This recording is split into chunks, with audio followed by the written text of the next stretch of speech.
And welcome, YouTube. All you guys are awesome out there tonight. My camera, oh my goodness. Anyway, I want to say thank you for everybody showing up today. I really appreciate it. Got some special treats for you today, especially my guest that's on and all my co-hosts that show up today. You guys are wonderful. I want to say thank you right now. I also have a big shout out for somebody out there who lives near me. They have a bookstore called the Old Bookshop. So all you guys that live in Wisconsin here, please go check them out. They're in Rice Lake, downtown Rice Lake. And the wonderful lady that works there is Dana. And I want to say thank you so much, Dana. She's actually holding on to my 60th anniversary collection, my other two books that go with this as the set. So it's absolutely beautiful. I just want to say thank you so much, Dana. And we'll have special shout outs for some community people out there. One in general, I got to say hi really quick to Travis. Comics with Bueller, everybody knows him. So guess what, Travis? The Queen found the name. Galvatron. There you go, buddy. There. Now you got it. Now, without all that said, here we go.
Get that, Robert, and thank you, Nerdy Collect, for having me. Thank Quite an you. introduction, I have to say. Oh my Yes. goodness, Yes, of course. It's wonderful having you like how you today. did it. No, thank you Mm, very much. Thank you for having me. Absolutely. Absolutely. I've been looking forward to this for a very long time. You and I have been friends for quite a while, especially in the chats. Actually, It yes, sounds like actually for several years, actually. yes, very quite a few years, and we've had really awesome discussions in the chats about certain things and about on other people's shows that have just been Yes. wow. And I found out a lot more about you, so excellent. And I want the world to know about you as well. Sorry for the long intro, everybody. I know it was almost 5 minutes long, but I had a lot to say, and I wanted to make sure it was presented correctly. So thank you so much, Gore. I appreciate it. No, thank you very much, and thank you to John. I see John is here from John's Comics Yes, and Kids, and I on see Comics you. with Kids. Yeah, I mean, he's one of the best in the community, I think. Yes, he is.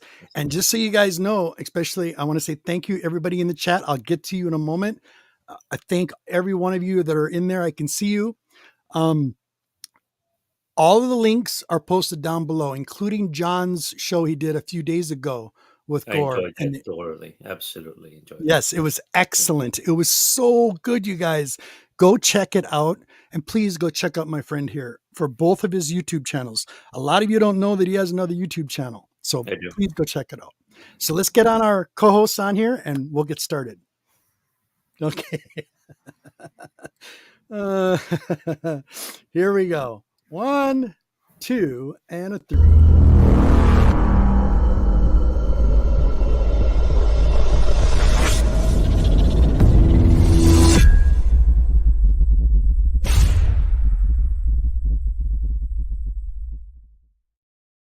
What are you doing? I've been making hats all day with the kids because it's World Book Day, so we've got to think of it all, experience things to do with the kids and make stupid hats for just one day. Thank you for being here, brother. Okay, next. Here we go.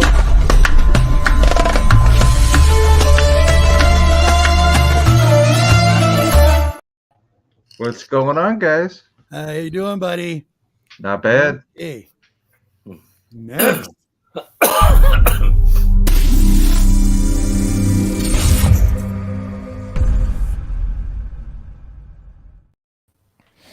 What's up, guys? Carlito, brother, how are you? I'm so happy you're here. Doing well. Thanks for having me here. I feel blessed today. Yes, I know. Definitely. So do I. You have no idea, buddy. Here we go. Next.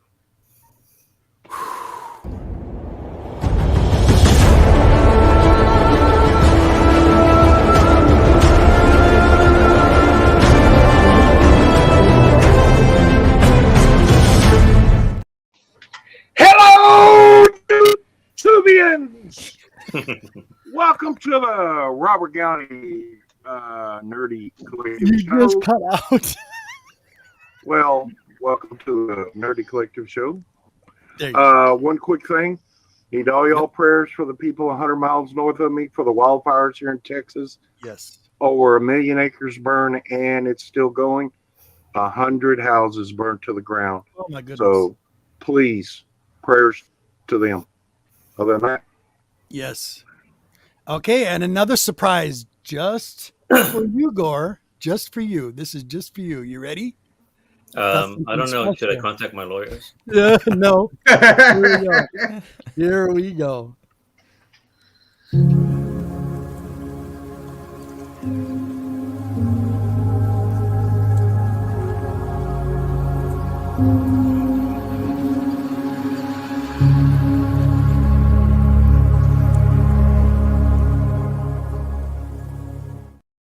Hey. Definitely Oh, contact yeah. your lawyers. I'm in trouble today. I'm in Surprise. serious Nah. trouble today. No, you're not. Wow. No.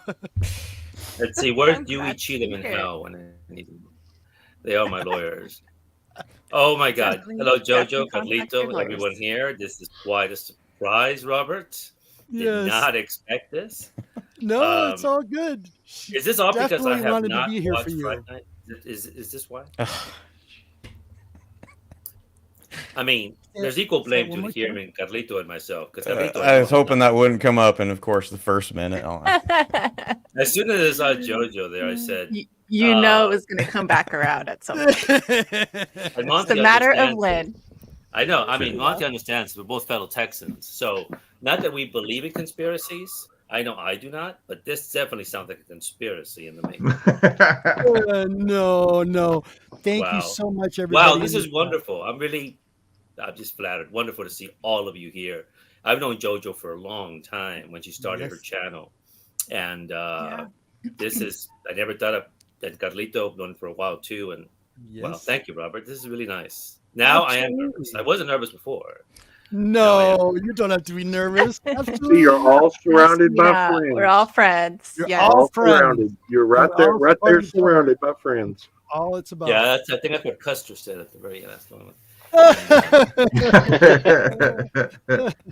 Here in Texas, we have one ranger, one riot. So I think we're good. Truly an honor, though. Seriously, it is. And Yeah, this is a wonderful. long Thank time you. coming. This is wonderful. Excellent. Big. Wow. You got everybody. I want to get everybody. I got everybody in the chat. I A think lot of right people now. here. I don't know Yes, a what to do. lot of people. So thank you so much, everyone. Seriously. Okay, Yeah, thank guys. you. Yes, big time. Who would like to start asking some questions? This is a Q&A about Gore. So please ask away. Who wants to go first? I'll go first. Okay, here we go. I would like to know, Gore, how you Yes, got started into YouTube and a little bit about your you're into literature and stuff like that. What's your educational background in that? Well, basically, is regarding the YouTube question, is on 2012 and 2013, I began to watch YouTube. Prior to that, I never watched YouTube, and I was looking for people to talk about comics that I liked locally, and I was having a challenge doing so. So I began to get on YouTube, and I discovered some channels. And at the time, this would have been again 2012, 2013.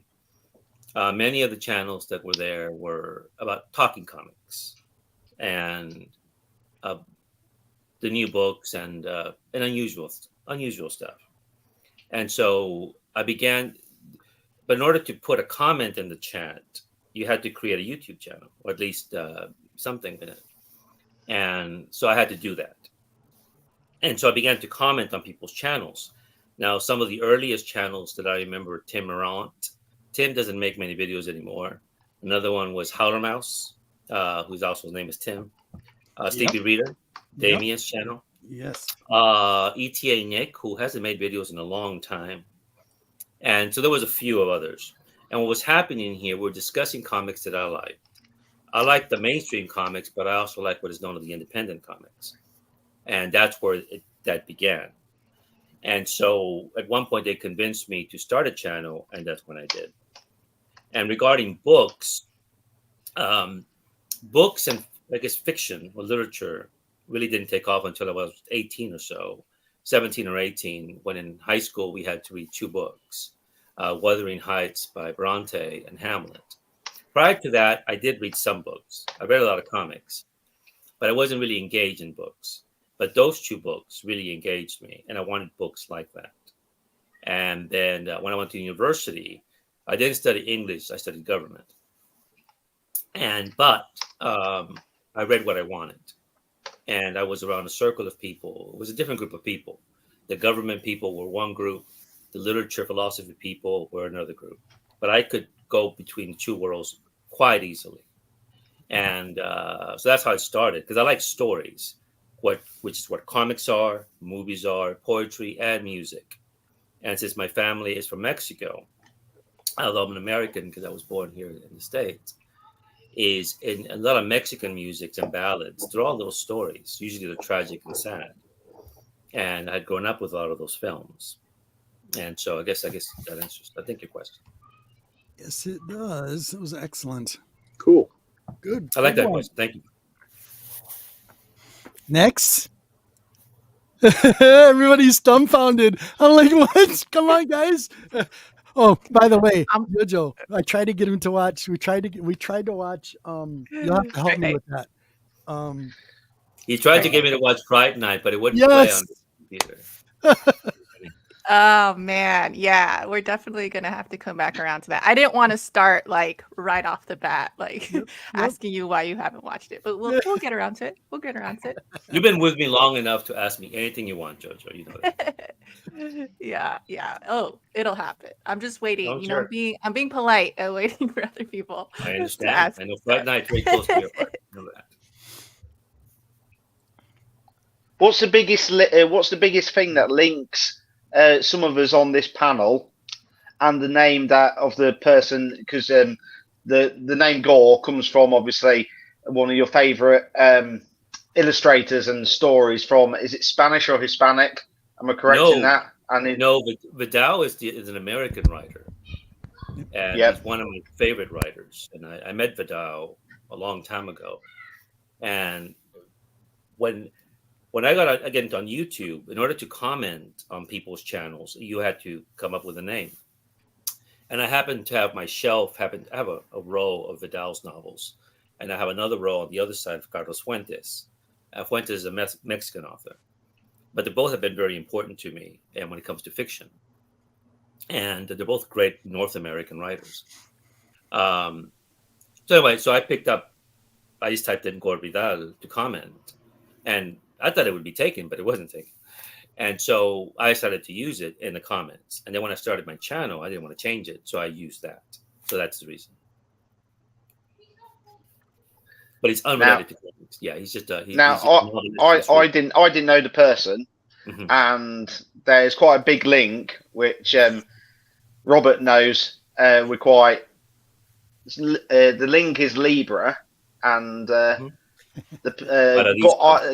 Gore Vidal. His birthday is the same day as mine. Oh, 3rd of October. Yep. Did not know that. Yeah. Oh wow. I didn't know that. I did it's only a little bit of research, and I found that out, and I thought it's funny because we've got a little thing which we have about Libra, and there's a few of us that are Libras on the panel. We say so. Well, Vidal is just something silly about. Not at all, because but Libra. I'll get to that why I have that name. But the thing is about Vidal is important to me because although I was a government major, I had really good professors, but they never really got me interested in American history. It wasn't until I read Vidal's book Lincoln, which is a historical novel of Abraham Lincoln, and the way he approached Lincoln. I mean, we were taught regarding Lincoln that he was some country guy who split some rails, became a president, a very good president, and but never really got into the man. And what Vidal did in the novel, he treated him, yes, he was all those things, but he was brilliant. He was self-taught. He was definitely very ambitious. And when he would sit with his cabinet, he could read them all. He knew the motives and the intent of each one. And so when he made his decision, he was always very careful. And he was a brilliant lawyer, absolutely brilliant. Because whenever he did anything, he knew, will this hold up in a court of law in the future? And I just found that incredible. And he approached them as a human being, a very passionate man, but a very restrained man and a very reasonable man. And it got me to read his writings. And I think Lincoln is probably our greatest American. One, I think he's our greatest American president. Two, he's probably the best writer of all the presidents, even better than Jefferson. And although Benjamin Franklin was not a president, was a very good writer, Lincoln is the best. Sometimes I'll read his letters to just when I want to concentrate on something, or if I'm going through something, I read his letters because every comma that he puts in there is for a reason, every period. And his sentences are very precise, very deliberate. And his story is a beautiful tragedy. Well, let me put that, not beautiful, but it's a tragedy, but it's very effective. The Civil War ends. He goes on a carriage ride with his wife, Mary. The 4 years have been devastating to him. He's aged. His ambition was to become president, but be careful what you wish for. And he goes to the play. He loved going to the plays. He had parts of Hamlet memorized, King Lear memorized, Macbeth memorized. But he goes to watch a comedy and he's laughing. And one of the last images he has is of the stage. He's happy when he just feels this crash on his head, not knowing that the man who killed him was an actor he had seen on that stage. He had seen Booth, because Booth was the greatest American actor at the time. He had seen him perform on that stage, not knowing the man who killed him was the man who had brought him so much pleasure. And it was plays. And so reading Vidal's book got me interested in American history in a way that no one ever did before. And when I met Vidal, I thanked him before I left. I shook his hand. I told him he was the best teacher I ever had. And I'm not the only one. There's many of us who felt that way about Vidal's books. I'm sorry I went on about this, but I wanted just to share that with you. That's good. We've all got to learn. It's brilliant when we all learn everything. So I got another question for you. This has to do with comics. Out of all the comics that you've read, what is your greatest literary criticism on what book? What do you mean, Monty? What do you mean? As far as the criticism, as far as the way the story was set up, it wasn't a very good story. You just didn't really able to follow it. It was just not a very good story. Well, I think the way I think the way I done on my videos on my channel is I discuss books that I like and why I think they're effective.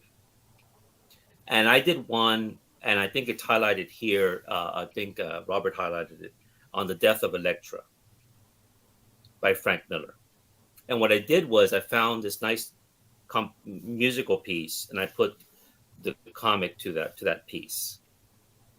And what Frank Miller did, and I think it's very important what he did for comics when he introduced Electra, and he took the writing of Daredevil, and as a writer and artist, what he did with those panels, he brought deep humanity to the comic, but not just that, but to mainstream comics. And her death, when she's killed by Bullseye, and she crawls to Matt Murdock, and she crawls into his arms, and then you see the anger in Matt, and he wants revenge. And when he fights Bullseye, he lets him fall.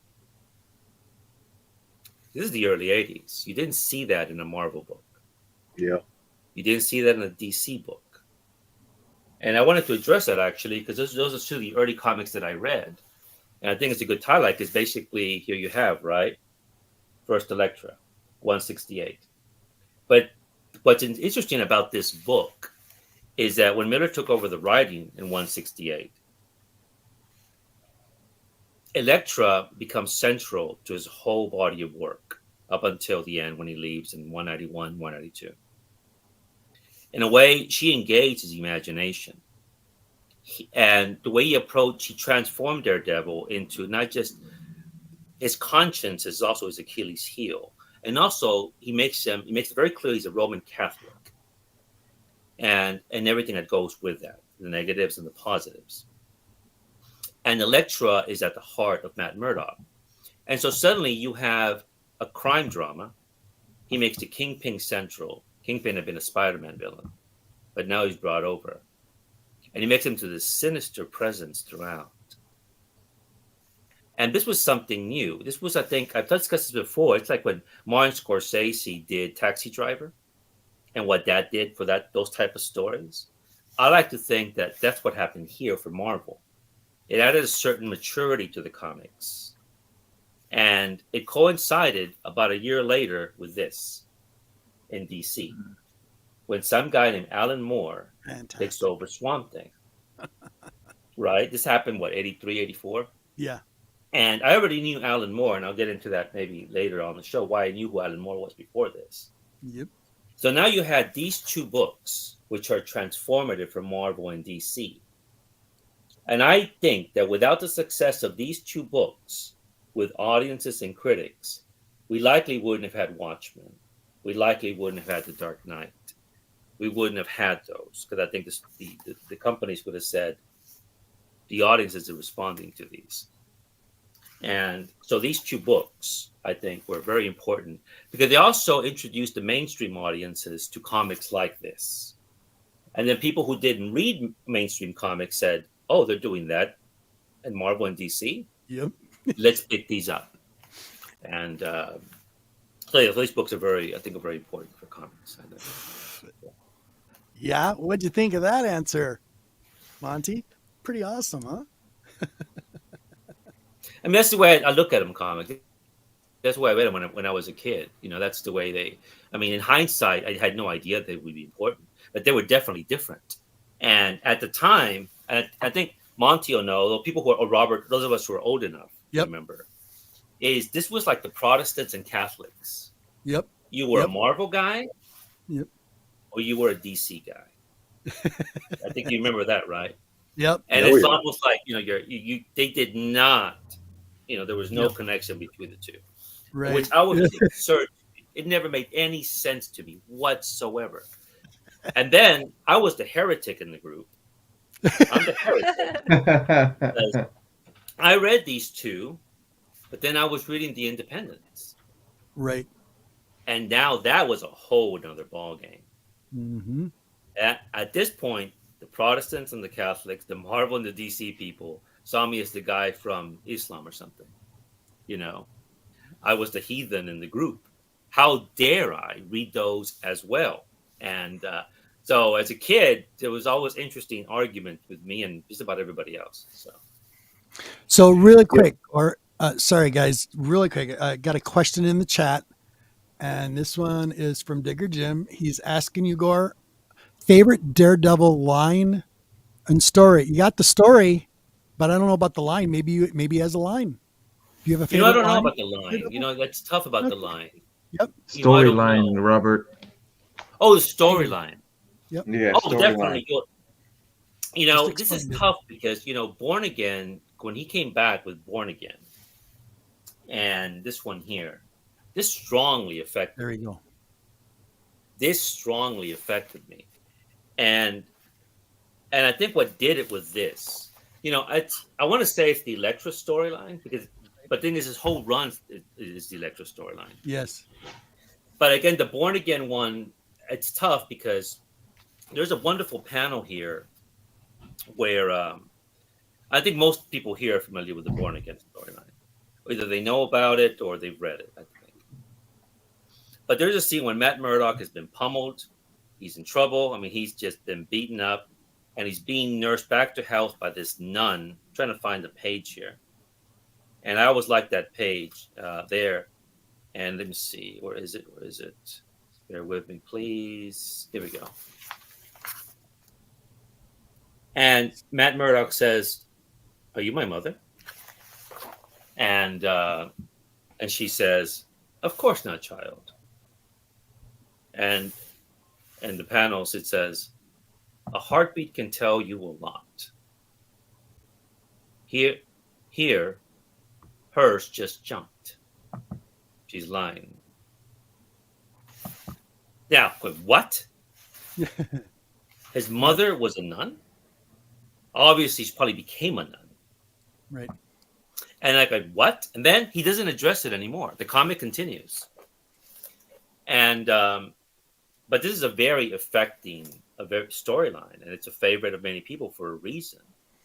And whenever I recommend Daredevil, I said, don't start with Elektra. Don't start with anything new. Start with this, and because this hits you. You don't have to know anything about Daredevil, Elektra, anything about comics. This is about a man who's being broken down, the woman who loves him, and he loves Karen Page, but she's an absolute mess. She's a junkie. She's between porn films. And this was something, you didn't see this in a mainstream comic at the time. And she's just in a really bad situation. She sells the identity of Matt Murdock. It gets to the Kingpin. Now the Kingpin says, Daredevil has made my life a living hell. But instead of killing him, I'm going to emotionally and most importantly, spiritually crush him. And he nearly does succeed in that. And but Matt is resilient. And in the end, the forgiveness of Karen Page. And I like this final page here. It's a very moving page. when he's in Hell's Kitchen walking with Karen, and at last they're going to find some happiness. And later on, when Anna Senti did the writing for it, with Romita Jr. doing artwork and continues their relationship. That's why in the 2000s, when I'd stopped reading comics for a long time, but when I came back and I found out what had happened to her, that the DC editors, I don't blame Kevin Smith, but I don't blame him because I could come up with an idea and pitch it. It could be an absurd idea that'll piss off everybody here about something they like. But the editors don't have to approve it. They could say, you're out of your mind. We're not going to let you do that. They let Kevin Smith do this. And the story is good, but I'm thinking this is the end for Karen. And it's always bothered me ever since. And so, yeah. There we go. So, Miguel, I'm going to blow you up here. I'm going to show a picture of something I have. And I want to show you guys. I want to show you something. Look at little Miguel here, right there in the middle. Could you please tell us who all these people are? Yeah, we don't have many photographs in our family. My mother didn't like them. She didn't like photographs at all. And that's my sister. And that's my mother. And that's basically the only family that I have or had. And that's shortly before we came to the States. They take it back in the 70s? I won't say the year. I won't say the era. The style looks like the 70s. Figure that out by watching it. But it was definitely, I would say the 70s is a good time. Yeah, 70s. Yeah, look at you in a suit. Yeah. You were even in a suit back then. Looking dapper. Looking dapper. Yeah, that was the norm. I mean, we were working class, but that was the norm. Right. That was definitely the norm. If you were poor, working class, when you were in public, you still dressed up. At least back then it was for a little while. Okay. And then we came to the States. The States were more relaxed, but in Mexico at the time, it was much more like in the past. But in the States, it was much more relaxed, so we didn't have to do that at all. Nice. So it's a damaged photograph, and it's just one of the few things we have left. And I got another one for you, Gore. This one. Who is this? Oh, wait, do you hear this, guys? This is pretty cool. Now, first of all, I'm wearing a Roxy Music. Roxy Music is one of my favorite bands. And Brian Ferry and his crowd, Brian Eno. And where's that book? This was in 2018. A friend of mine says, do you want to go to the Dallas Horror Fest? And I like some horror films, but it's not the genre I go to. But it looked like fun. And I said, sure, why not? Right? I said, sure, why not? And I head over there, and everybody was there at this thing. Oh, sorry. Subscribed. But everybody was there. Elvira was there. Clive Barker was there, and I got to meet Clive Barker briefly. Man. Stranger Things had just hit, so all those Stranger Kids the lines for them was insane. I don't know how many Freddys were there. I have no idea. It was just packed with all these horror people. For me, obviously, I didn't stand in line for anybody. And then I see that man there, and that's Dan Mendoza. Right. Dan Mendoza had nobody at his table. That's who this is, you guys. And yes, Dan Mendoza is the creator of Yep. Traps. Yep. You know, Zombie Tramp, right? And I remember I was reading Zombie Tramp. I like his Zombie Tramp comics. But that was the same weekend they were doing a Comic-Con somewhere in Texas, and I wondered why he wasn't there. I don't think he did well here because whenever I would go by his table, no one would be at his table. And so I went to talk to him, and I had that Roxy Music shirt. And he goes, "Can I pinch the nipples of the girls on it?" I said, "Sure." So that's what he's doing there. That's what he's doing there. Nice. And, that's what he's doing right there. You can see it. I was wondering. That's exactly what he's doing. That's awesome. And, I bought some prints from him and some books from him because I like him. I really like what he's doing with that comic. It's a silly comic. But it was actually a YouTuber who no longer is around. Forgot his name. But he kept making these videos about these Zombie Tramp books. Yep. And I told Dan Mendoza when I met him he knew who he was. And he had helped promote him in ways that other people had never knew. And so, but But that's Zombie Tramp, and I like the comic. And there were some legal issues where he lost the rights to it, but now he's got it back, and I think he's doing something with Lady Death and with Zombie Tramp on Kickstarter. Right. But really nice guy. I really liked him. That's who. That's who it is. Yeah. Next, we got another picture here. Who's this? Oh, okay. That is John Sayles. John Sayles, you think you know him because he did 8 Men Out. 8 Men Out, yep. And 95, he did a film called Lone Star, which I think is the best film about Texas. And leave it to a New Yorker to get us right. And I told him that when I met him. He came down to this part of Texas for the anniversary of Lone Star. But when I shook his hand, I said, so you and Richard Linklater are responsible for Matthew McConaughey. And he started to laugh. Don't blame me. He shook his hands. Don't blame me. I don't know what he meant by that. Because what happened was McConaughey had done Dazed and Confused, and Linklater's a fellow Texan, and the Houston area. And then that Dazed and Confused part, that big part that he has, it's a wonderful character, right? But then John Sayles hired him to play a deputy sheriff, a bit part, but he's really good at it. Right. And Lone Star is a great film. It starred Cooper, forget his first name, Cooper, Chris Christopherson.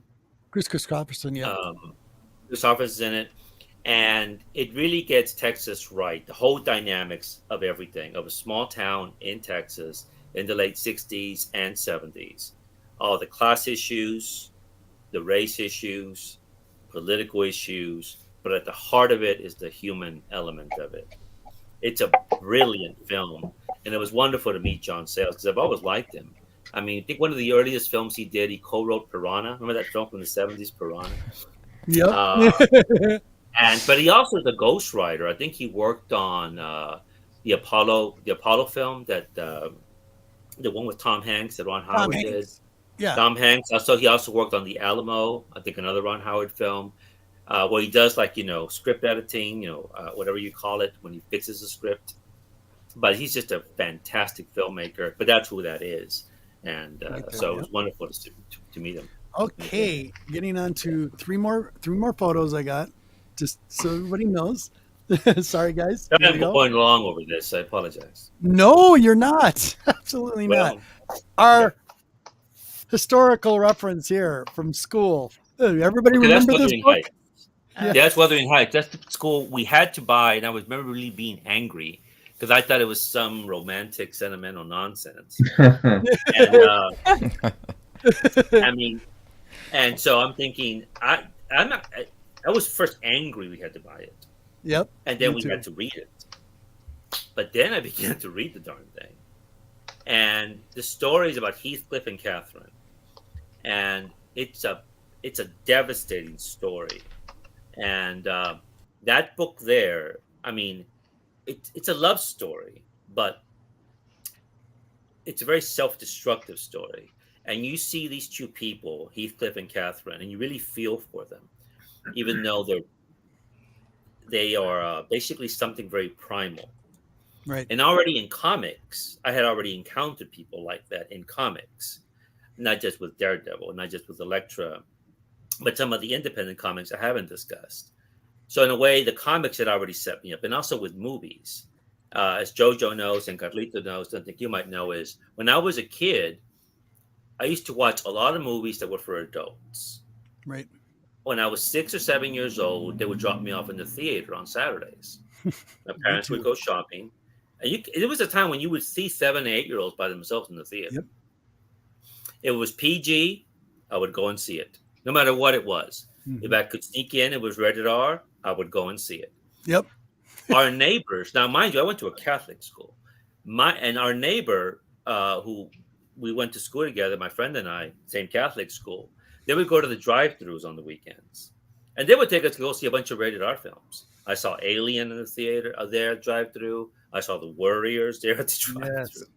Yes. And the whole bunch, they would only have us cover up when there was any kind of nudity. We were in the back seat. Okay, you can't watch that. Yep. So anyway, by the time we got to Wuthering Heights, I mean, up until this time, I'm thinking, there's books like this? And that led me to my own exploration of writers like that. And then Hamlet. Hamlet is like Grendel from Matt Wagner's Yep, comics. Grendel. Yep, I have the Back collection. here, right? I had Yes. already discovered Grendel in Mage. Mhm. He's also like V for Vendetta. He's Yep. also, I had already discovered V for Vendetta in Warrior Magazine. He's like Miracle Man, which I had discovered in Warrior Magazine earlier. And and so you see all these mature comics, which I had already discovered with, I was the heretic, I was the heathen, because I was reading these things, and I had discovered Heavy Metal Magazine. I was able to buy it at a convenience store when it got lodged in with the Warren magazines, Eerie, Vampirella, Famous Monsters, stuff that I read, Conan, Savage Sword of Conan, Epic magazine. So I was there, and I would put it in a stack and then go pay for it. And until I got caught, until the guy says, "No, this should be back here with the Playboys and the Hustlers and the Swank and the Penthouse behind the counter." Yep. So I remember the clerk looked at me like I was some kind of little perverted kid. And anyway, so that's what that book really, that one in Hamlet, those type of storylines, and that made me into a book reader, a serious book reader. Okay, I got another picture. Here we go. This one. All these photographs. Oh, yeah.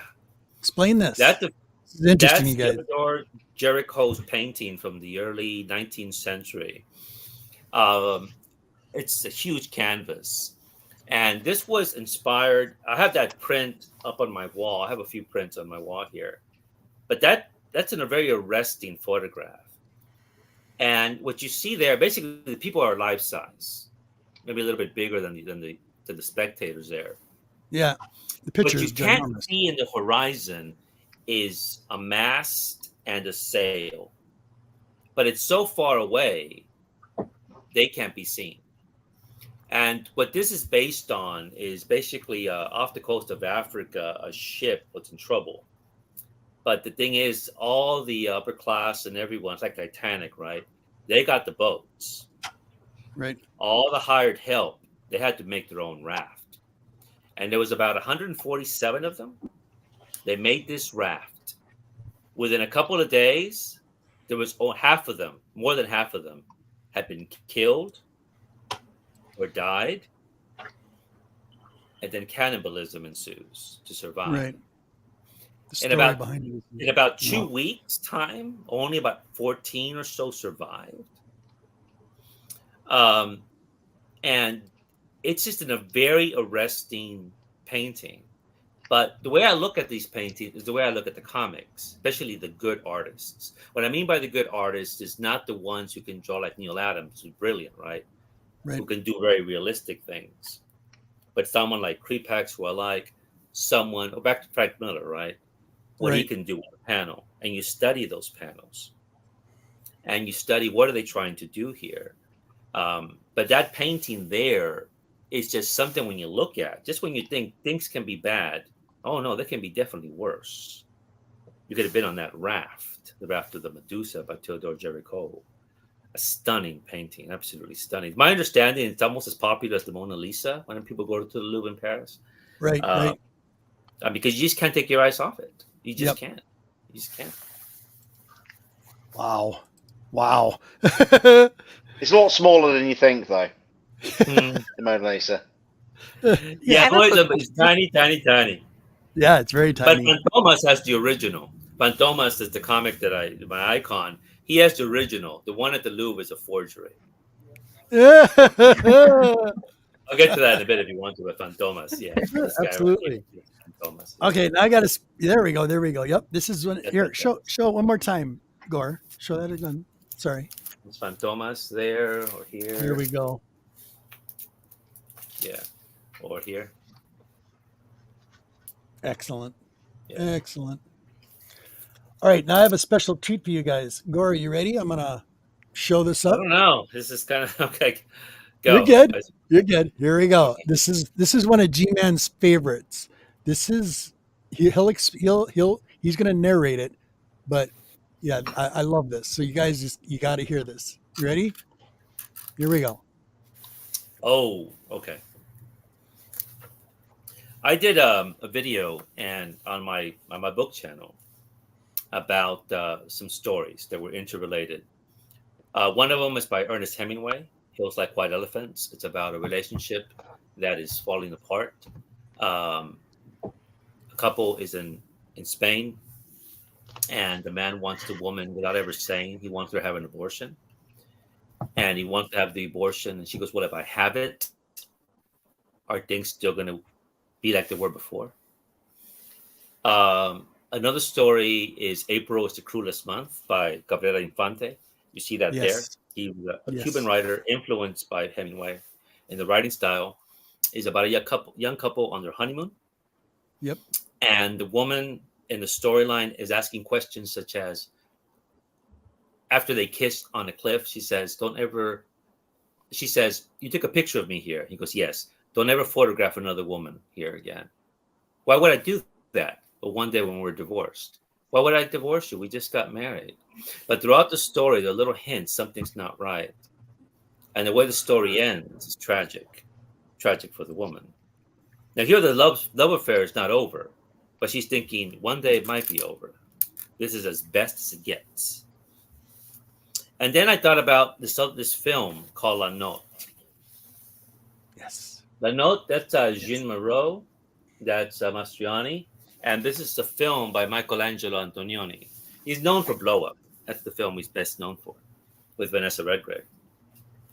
And but there's a letter here, and if you don't mind, I guess I'll read part of the letter.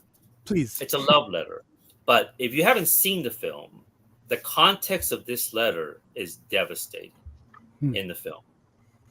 And it's towards the end of the movie. And it's an incredible love letter. And if you, I guess I'll read it. Here we go. Excellent. I'm not going to say who wrote the letter. I'm not going to say who wrote it. Yep. If it's a man who wrote it. But here we go. When I awoke this morning, you were still asleep. I came out of my slumber very slowly. I heard your gentle breathing. And through the strands of hair that had fallen on your face, I saw your eyes. And my emotions were aroused. I felt like crying out and waking you up. For you were sleeping so silently, you almost seemed lifeless. In the shadows, the flesh of your arms and your throat appeared so vibrant, so warm and moist, that I wanted to press my lips against it. But the thought of disturbing your sleep, of having you awake in my arms again, held me back. Instead, I preferred to have something that no one could take from me, something that would be mine alone, an image of you that would be everlasting. Beyond your face, I saw a pure and beautiful vision in which you and I were reflected in another dimension that encompassed all the years of my life, all the years to come, all the years before I met you, when I was preparing to meet you. That was the most miraculous part of this vision, to feel for the first time that you belonged to me, that this night would never end but would go on forever with you beside me, with the warmth of your body, your thoughts, your willingness united with mine. At that moment, I realized how much I loved you, and the sensation was so intense that my eyes began flowing with tears, for I felt that this must never end, that we should remain like this for the rest of our lives, not only to be near one another, but also to feel we belong to each other. A way of life that could never be destroyed by anyone or anything, except the torpor of habit, which is our only threat. And then you began to wake up, and still half asleep, you smiled and put your arms around me, and I felt there was nothing to fear, that we would always remain as we were that moment, bound together by something stronger than time, stronger than habit. Oh, That scene in that film, when I saw this, is absolutely devastating in the context of this film. And now that I mention it, Jeff Loeb and Tim Sale, brilliant comic artists. You guys probably have seen this. They did Spider-Man Blue. Yep. And Daredevil Yellow. In Spider-Man Blue, you have Peter Parker on the anniversary of Gwen Stacy going up to a basement. and reading into a recorder things he always wanted to tell Gwen Stacy. He does this every year. And at one point, Mary Jane notices this, but she doesn't object. He understands his love for her. It's an incredible story. And then they did sort of the same thing with Daredevil Yellow, where you have Matt Murdock writing a letter to a dead Karen Page, remembering the day he met her when she walked into the office and his eyes fell on her and her eyes fell on him. Awesome. And, you know, comics can do that. Yep. And one of the frustrations with many of my friends and acquaintances who don't read comics, who look down on the medium. Right. And the books are one thing, the films are one thing, but the comics can't do that, which is absurd. And so whenever I read comics, I read them like I read books. When I read books, to read comics. When I see movies, the same way, right? And because you can find these things when it's really well done by these brilliant creators. Like I tell my acquaintances when they die, go, here's a pencil, draw me a story. What? Yeah, draw me a story. Can you do it? They can't. They can't. Right. They can't draw you a story. Right. And then worse, you have a deadline, 22 pages, 2 weeks. And that's just one story. And here's another one, right? You know, how Kirby, Burns, Smith, Adams, Geffen, you name the list of Buscema's, how they did it. Astounding. Right. Right. Yeah. Exactly. Whew.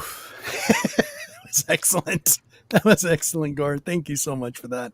Oh, well, you're welcome, Robert. It's fantastic. I have a quick question. Go ahead, love. So I know you're a lover of all storytelling, but what would you say is your favorite like medium? That's tough, JoJo. You know, I don't Like, know. do you gravitate I mean, towards one more than the other? Because I know you like literature a lot and obviously comics. But you mentioned music earlier, and obviously there's theater too, you know. Just curious. it's tough because it is tough between movies and actually movies and books. Down to it, really, Yeah. it comes to that. Right. And because we're the visual generation. I mean, all of us grew up with movies in some degree. Our minds have been shaped by them. I think at the end it would have to be the books because when you read a storyline, for example, Great Gatsby, right? There've been many adaptations of Gatsby. Many of them have been very faithful, but it doesn't really work because Mhm. the book works, the images that are presented in the mind. Like this letter that I read, right? Now, this is from a film, but it's a very literary letter. It stays with you in a way that you like the sound of the words, the images that it projects. Yes. In a way, and I think I come to that, even though visually films were the first thing that I remember. Right. I mean, as a kid, and certainly, you know, this here, all of you know this. I can say this easily. Yep. All of us know this. Yeah. Mm-hmm. Absolutely. Yep. I mean, if you were in the theater when this premiered, you know, Oh yeah. and then that beautiful scene when she's falling. Yep. Yep. And he comes out and he's in a suit and he looks up and down at this phone booth, right? Yep. How much of a phone Yep. booth?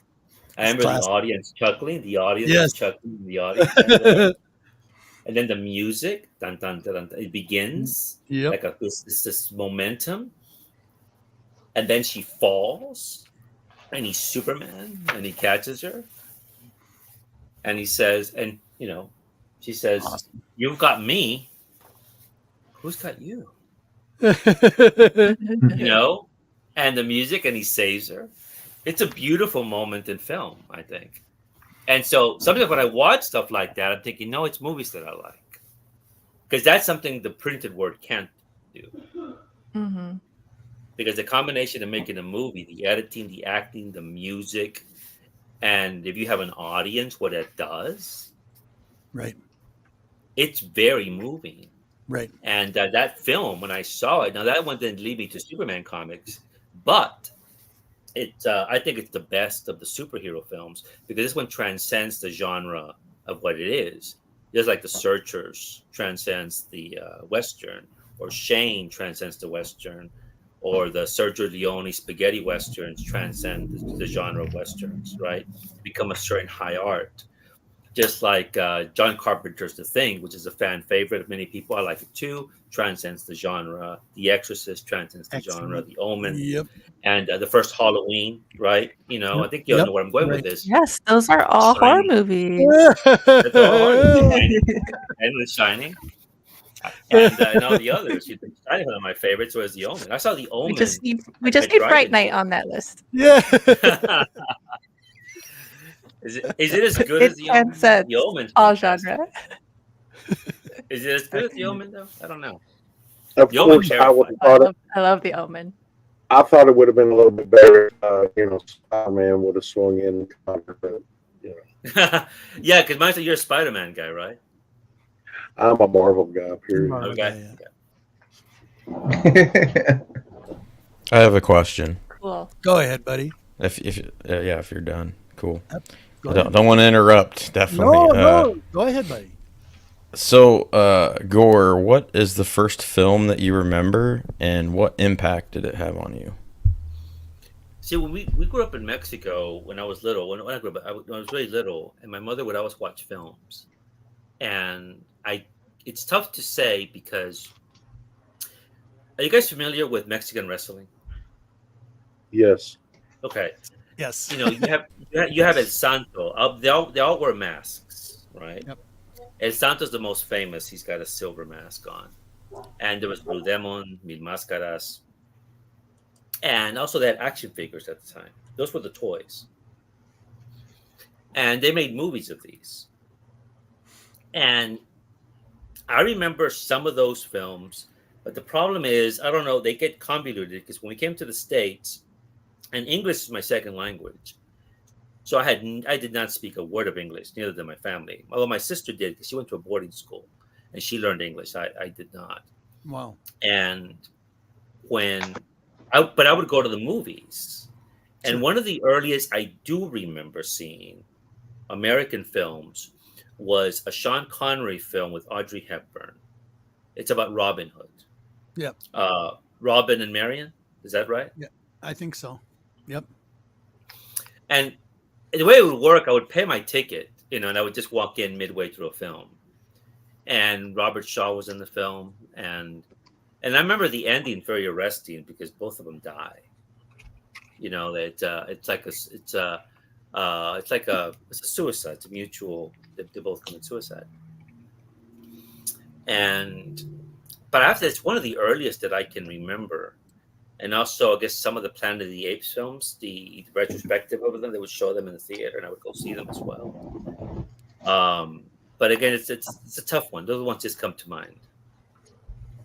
So I watched a lot of stuff that was adult oriented that went over my head. But emotionally, even as a kid, it resonates. Death resonates. Love resonates. Happiness resonates. Even though it's happening to a bunch of grown-ups. I mean, that's why I don't like talking down to kids. Yeah. And or this attitude of infantilization of things. I'm thinking, did the grown-ups forget they were once children? And I think sometimes my fellow grown-ups, they do forget they were kids, right? So. Was it The Prince of Thieves? Is that the name of the movie? No, it was Robin and Marion. Robin and Marion. It was And Robin and Marion. 1976. Yep. There we go. Okay. That would have been one of the first You, ones. Yeah. That would have been one of the first ones I saw in the theater. And when I would get dropped off, I remember before my mother died a few years ago, I had asked her, I said, "You would drop me off on Saturday mornings at the theater?" And she goes, "Why did you do that?" "Well, you wouldn't leave us alone. You said you wanted to go to the movies. All week was you wanted to go to the movies. And also you were basically in the way because, they would go shopping and stuff." Sure. I go, "Okay. So you never thought anything?" "No, we trusted you." It's not that it would happen to me. They were saying, "We trusted you." Right. And I guess that meant they trusted me. I wouldn't get into any kind of mischief. but I guess they probably did feel that nothing bad was going to happen to me with an adult, right? But again, it was the time when you did see kids in the movie theater, and that's how I snuck in to see Conan when Conan premiered. And Conan I liked a lot, and I was terrified an adult was going to come in and take me out. It was part of the fun of it, though, right? Yeah, There's that I like remember those thrill days. of it too. Yep. Like, ooh, I shouldn't be here, but it's so good. This was my life in movie theater. I would see so many rated R films. And See, I never got it's pulled funny. out. I never did. It's funny that my mom and my aunt used to drop off at the comic shop because I was in their way when they went dress shopping and shoe shopping. So I was always at the comic shop. They'd drop off there and come back a couple hours later. Gary, me too. He was dropped at the movie theater just like we all were, I think. It's a win-win for them. Yeah, Gary knows. Gary's, besides him and Damien, they're probably the biggest Conan fans that I know. Oh, yeah. And when as a kid, this really made me angry. I would be watching the previews. Yep. Like all of us watch the previews, right, on TV or in a film. And I'll be going, don't be rated R. Don't be rated R. Don't be rated R. Don't be rated R. Boom, rated R. And what were the films that I wanted to see that were R? Don't be rated R. Apocalypse Now. I saw the previews to Apocalypse Now. I wanted to see that. It was R. Yep. American Gigolo. I saw American Gigolo, and I wanted R. Boom. Couldn't see that. I was angry. The Shining. R. Couldn't see it. The Warrior. R. Couldn't see it, but eventually I did get to see it. Stripes. Couldn't see it, but I snuck in to see Stripes. And Blade Runner. Yep. Blade Runner is probably the one that infuriated me the most. As you can see behind me, you see this magazine here? I was looking at that earlier. I bought this when I was a kid. This came out in 1982, right before the film came out. So cool. I read this thing to death. Mm-hmm. And I could not sneak into the film. Wow. And it frustrated me beyond measure that I couldn't see this in the theater. It's one of my favorite movies. And I remember, and I would try to rationalize this, whenever, because when you guys remember when HBO came out, HBO was free on the weekends. Yep. Like every few months, there'll be like a free thing. Because I was a good student, good kid. On the weekends, I could watch whatever I wanted. My parents were working all the time. They were busy. So I sat in the TV and just watched. But when HBO was on, I had no TV guide. No. So I didn't know what was going to come next. And I didn't want to miss anything. And I knew that after 7 p.m., the R films came in. When Excalibur, the preview to Excalibur was out. Yeah. Don't be rated R. Don't be rated R. Yeah, Damn it, it was R. But it was on HBO. It's funny. And so I watched it, and I was going, wow. Cat People. Yeah. Don't be rated R. Don't be rated R. Don't be rated R. Yep. And wow, Cat People. I like Cat People a lot. So did I. And Heavy Metal, the film. Bingo. Yeah, that's easy. Heavy Metal, the film, right? Yep. And I had already discovered heavy metal around, I think, right after the film, and because I was able to buy the magazine, and so, and I remember that one I did get in trouble for it because it was on HBO, and we had family over from Mexico had come over to see us, right? And they were packed, but they weren't paying attention. I was watching TV, but then you see that scene with the Richard Corbin Den character. Yeah. Where he's fully naked. You see his penis and everything. And then the woman rests. And I remember at one point, one of my family goes, "What are you watching?" And I go, "Oh, I changed the channel." and it goes, "You're watching cartoons." And I had to wait for them to leave to just change it back. And, so heavy metal was actually a very big influence on me. And eventually when I saw Blade Runner, eventually I did get to see it. It's an extraordinary film. Yeah. Yes. The comic's my birthday comic as well. I'm sorry? Blade Runner issue 1. The comic is my birthday comic. Oh, it is. That's the one. Is it the one? I think Archie Goodwin did the writing, and was it Al Williamson, the artwork? I think it I think came it out was either the day before or the day after my birthday, the 3rd of October, birthday. 82. man. Which The comic is which pretty cut do you faithful. like the most? Oh, sorry. Which I don't have a cut preference. do I you saw like the the first most? one. You know? I like the both. I like the narration one and the one without the Yep. narration. Yeah. And then there's I another have an one without the appreciation for narration. It's both. even longer. Yeah, I don't know. It's a tough one. My understanding is that when it premiered, they did that screen test. They did Yep. one in Dallas, and the audience came out annoyed. And Yep. they did the one without the voiceover. And when they came out of Mm-hmm. Dallas, they went to Ridley Scott and said, "You got to have the voiceover." Yep. And but as you guys know, what happened here was, unfortunately for that film, it came out on the heels of Indiana Jones Yep. and Mm. Empire. So you had this audience going in expecting that, and instead they got this beauty. Visually, it's stunning, Mhm. but it's a romance, it's a crime drama, Yep. and it disappointed a lot of people. You know, people were just baffled by it, and Right. it failed. And it really did. Even critics were like, "What is this?" Right. And Right. that's one of the things I think. What's one of the unintended consequences of Star Wars was, you know, remember prior to Star Wars, you had films. Oh yeah, Silent Running was one of the early Yep. films that I saw as a kid. Silent Running, Logan's Run, Planet of the Apes, Soylent Green, 2001: Space Odyssey. All these, what I guess you would say, highbrow science fiction stories, I guess, so to Right. speak. But then Star Wars messed everything up for the studios. The studios said, "This is what people want," right? Yeah. And I like Star Wars and I like Empire Strikes Back, but I like those other films as well. But I think Mhm. the audience, when they went in before Harrison Ford, you know, yeah, they were disappointed. Well, you left one out, Barbarella. Barbarella. Oh, Barbarella with Durant. That was sort of like a Flash Gordon, you know, Yep. picture. It kind of Italian, looked like Italian. Yeah, Nice. Barbarella was based on a French comic, which I saw in Mhm. Heavy Metal magazine. Yeah. And before I saw the film, I knew about Barbarella.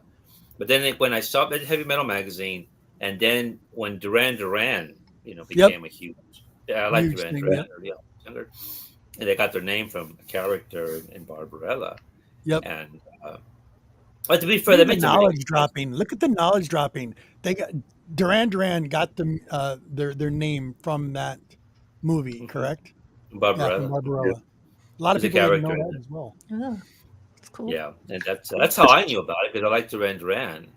And when you come in with comics and music at that time, when it came, what do you call it, the new wave, right? I mean, you can include Roxy music with that. Right. Gary Newman and Cars, right? Gary Newman, Right. and then Joy Division, Yep. The Order, Oh my Patient goodness. Road. You Yep. know, to some degree, maybe Fast mode. Susie and the Yep. Banshees, Yes. Kraftwerk from Germany. What the Yes. thing is about them, they were all very cinematic in their approach, and also science fiction. Yep. And I remember seeing David Bowie on SNL, and he was dressed in his clown outfit, and I Yep. think he was singing "Ashes to Ashes." Ashes to ashes. Yep. And I'm thinking, this is pretty cool.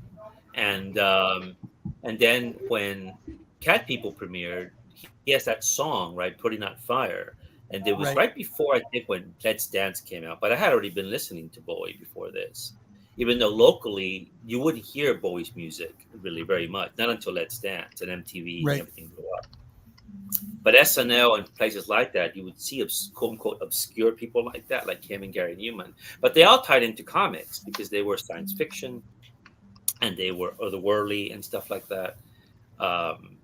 And so it worked quite well for them. Very ahead of their times. Yeah, they were. Yes, they were. Big time. Quick question: why is Professor X sitting there staring at me? Professor X? He's staring this whole time at me, you know. Wonder if I'm doing something wrong or. That's the Lovecraft. Is that the H.P. Lovecraft picture? Yeah. Robert's a big Lovecraft. Yeah, it's Gore's logo, buddy.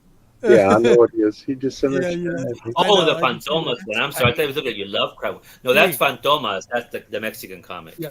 There you go. You know Yep. that, right? There you go. So tell people about this, Gore. About this comic. This is one of the greatest frustrations of my life. I don't have any frustrations.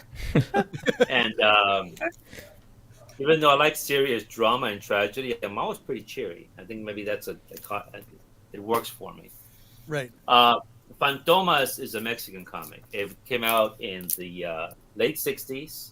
It Yep. continued into the 90s. The 90s, yep.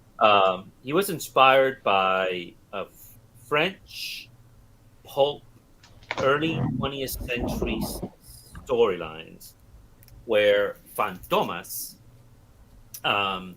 is a serial killer, a murderer, a rapist, a thief, all these terrible things. But apparently they're very popular in France in the early 20th century and very popular with the surreal movement and the Dada movement. You know, Dali and that crowd and Picasso. They loved those stories because they were so avant-garde. They were so, transgressive. And so this is one of the influences. The other one was Diabolic. Diabolic is an Italian comic. They made a film with that in the 60s. Mandrake the Magician, as you can see by the costume there. Lee Fawkes the Phantom. Exactly. You see that here. Doc Savage, Bruce Wayne, James Bond. These are all influences about Fantomas. And so what these Mexican creators did in the 60s was, because you see in Mexico, comics were extremely popular, but extremely cheap in the sense that paper was cheap. You would find them with clothespins hanging from places. The paper is even cheaper than newspaper. Yeah. Fantomas was unusual because he was also an intellectual. And it was a Mexican comic, but he was based in Paris. But this was intentional because the comic got into politics. It always included some politics in the early issues going on with Mexico that had been published in Mexico would have been a problem. But since he's based in Paris, his nationality is never identified. Fantoma speaks multiple languages. Very cultured man. And set in Paris, France, and he basically is a superhero, except for one thing. He's also a thief. He's a thief of beautiful things. When I mentioned earlier about the Louvre and the Mona Lisa, he has the original Mona Lisa. He stole it. So he put a fake one in the Louvre. Many of the paintings in the Louvre, he has. The original, he has the originals, the other the fake. It's a habit he can't control. He loves beautiful things. He's a notorious playboy. I'm not kidding. In the comics, he dates Linda Carter. That's right. When Linda Carter was married, he was dating Linda Carter. They're at some resort. They're having an affair. Brigitte Bardot. In another one, Jane Fonda. He's showing her a film of an avant-garde Spanish filmmaker. Carla Cardinale. Sophia Loren. I'm trying to find the issue where he dates one of the Charlie's Angels girls. Not Farrah Fawcett, who was a fellow Texan. Jacqueline Smith. Jacqueline Smith. There's one where Jacqueline Smith appears. How they got, you could only get away with this, I guess, in Mexico with these comics. And, but what he did was, the comic was always fascinating because the writers, even though the people who read these comics were poor and working class kids, they always wanted to have some culture in the comic. So he's friends with writers from around the world. He's friends with artists. So Picasso appears in the comic. Dali appears in the comic. Sigmund Freud appears in the comics. Great writers from the 60s and 70s appear. Norman Mailer appears in the comic. Susan Sontag, Alberto Moravia. Anyway, they did this intentional. He's got the women around him. His assistants are all women, and they're all named after the zodiac. Aquarius and Pisces and them. He doesn't get involved with them. They're all in love with him, but he doesn't get involved with them. He never takes off his mask. And there's one storyline which I discussed in one of my videos, and he had Robert Harris, where he has these dreams, right, of a woman he doesn't recognize and a shadow. And one of his mentors is this genius who's got a time machine and says, well, you need to be analyzed by somebody. Let's send you back to Sigmund Freud. So he goes back in time on the deathbed of Sigmund Freud. Freud died in 1939, the eve of the Second World War. And Freud had already written his book, Civilization and Its Discontents, one of his last books, which in a way was a prelude of fascism. I mean, analyzing of what fascism was. Freud thinks he's dreaming when Fantomas appears to him. He thinks it's all a dream. And he's dying of cancer in London. And Fantomas tells him his dilemma. And Freud says, what are your earliest memories of your family? And he goes, I remember my mother would cry a lot. And she would go visit my father in jail. And I never saw them again at one point. At one point, I was put in an orphanage. I don't know who adopted me, etc. And finally, the comic ends with Freud thinking, the woman in the image is your mother, the one you don't recognize. The shadow you see is your father. And the reason you steal all these things, these precious cultural, artistic things, is you're trying to retrieve what you've lost. This was a comic in the 70s. You would never see that with Bruce Wayne. Right. You would never see that analysis like that. I mean, we have writers who could do that, right? But this was done in a comic in the 70s. And they would do these with these storylines. That was the story, you know? And but again, he did get into politics and such, right? This one deals with the Falkland Wars, Argentina and England, and he's obviously on the side of Argentina. This one is probably incredible. This one is because the comic, as you can see in Mexico, they have different, depending on the publishers, right? Different sizes. Right. This one is about the storyline of the son of Hitler.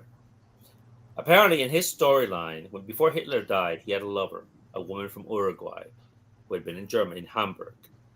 And he loved her more than the woman he mutually committed suicide with. They had a child. But right before Hitler committed suicide, when the Soviets took over Berlin, he left instructions for my sons to be sent back and to be raised in Latin America. But with clear instructions that 33 years later, he'll rise and bring back the Fourth Reich. And the reason it's 33 years is the death of Christ. And Hitler, the son of Hitler, is going to be like the Messiah. So what happens in the comic, it takes place in the late 70s, because of television and subliminal messages, and it makes democratic societies like in the West, in the US, and in Europe turn nationalistic, xenophobic, and fascist. And Fantomas begins to notice this. And he eventually realizes this. The 33rd year, this guy appears, the son of Hitler. Nazism is back. He says, that's what's going on. He figures this out. And this is like a 10, 12 issue story where he basically goes after him. I was going to ask you. No, go ahead, Gore. Yeah. Go ahead. So basically, that's why Fantomas is probably one of the greatest comics no one will ever read. Two reasons. One, it's only in Spanish. Two, it's never been translated. Actually, three, it's never been collected in any kind of trade or omnibus. There's about 600 issues of Fantomas. I have about 300 of them. I've been collecting them for decades. Even when I traveled to Mexico a while back, you can't find them. They're on eBay. They sell for various prices, but the ones I have, I have. Right. But it's frustrating because I've done videos about this, and the response from not just in the U.S. but in Latin America and in Europe is, we want to read this. Yes. As you can't. Yes. Big time. And it's a great comic. And so, yeah, it's one of my favorites. So that's the icon that I use is Fantomas. Nice. Look at that little history in there as well. I love it. It was intentional. Yep. That was always something cultural in the comics. Yeah. Hey, Robert. Yep, I got you. I'm gonna have to twist off. I got to meet my brothers. All right, buddy. And y'all have a good time. I enjoyed it. Thank you for being here. Nice meeting you. Thank you so much. Sorry, I gotta go, but family calls. So family first. Pleasure. We'll see y'all later. Seeing you. See you later, Monty. See you later.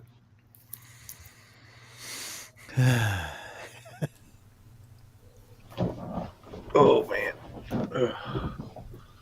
It's not very often that I can say that I've been places that some people are jealous of, because I used to go to Haworth, where the Bronte sisters are from, weekly. Oh, you did? Yeah, I used to deliver there, and I've visited there as well because we like history. So we've been there. I used to drive my lorry up the very steep hill, and it is very steep. So I remember, and I used to deliver in the local pub there. So I know that place very well. Do you remember how they Literally. died? Say Do again. you know what? Do you remember the reason? Do you know what? I learned this fairly recently about how they all died and why they died so young. Do you remember that? I don't know that. I can't remember that. I probably have learnt it at some point within English literature when I was younger, but I can't remember. Well, the Brontes, there was Jane Eyre, right? And there was Wuthering Heights. And there was another Bronte. They were all writers. But these poor girls left isolated in this little town. But they were all very sick all the time. And they discovered that their home was at the bottom of a hill. And above the hill was a cemetery. And the cemetery was above the water supply. Yeah. Uh-oh. So they were drinking basically contaminated water from the dead. Wow. Which is an interesting irony because ghosts are important and the dead resonate in Jane Eyre, especially in Wuthering Heights. Right. I mean, so they died really young. I think they were in their 30s, late 20s and 30s when somebody died. But they were always sick. But the thing is, drinking water was from decayed corpses. Oof. Horrific. You know? Oof. And but those two women changed history. I don't know how many times I've seen contemporary writers that I like reference either Jane Eyre or Wuthering Heights. Had no idea how important they were to fiction and to storytelling, but they did, you know. And that's why in the 80s when I discovered Kate Bush, Yeah. she sings Wuthering Heights. Yes. And I'm thinking, hey, Heathcliff and Kathy, and Kate Bush is one of my favorites. Yeah. Yep. Carlito, you got another question? You read my mind. Yes, I did. I could see it in your eyes. And the transition to music was perfect. Good. Speaking of music, Gore, what is your favorite composer and what piece or what album speaks the most to you? Composers, usually it's Beethoven. I mean, Yeah. Beethoven always resonates with me. And I remember when I saw the Gary Oldman film, I already liked Beethoven before I saw Gary Oldman in Immortal Beloved, right? But I think he did one about Napoleon. Napoleon's the one that I like a lot. Yep. And the concerto or the adagios and such. But I couldn't tell you a particular piece. But those of you not seen Immortal Beloved with Gary Oldman, a great actor. I mean, Goldman, I first saw him as Sid Vicious back in the 80s, Excellent. right? And then we all know him from The Professional. And of course in this film and Fifth Element and such. But in that film, towards the end, when he's completely deaf, there's a wonderful scene when he's done the Ode to Joy one, right? And he can't hear it. But he's remember when he was a kid running away from his father who beat him. And he goes into a lake and looks up at the stars. And so Beethoven always resonates with me. When it comes to music, though, I really can't say I have a favorite. I have a pantheon of favorites that I like. Same with books and comics, but I couldn't pinpoint just one when it comes to music.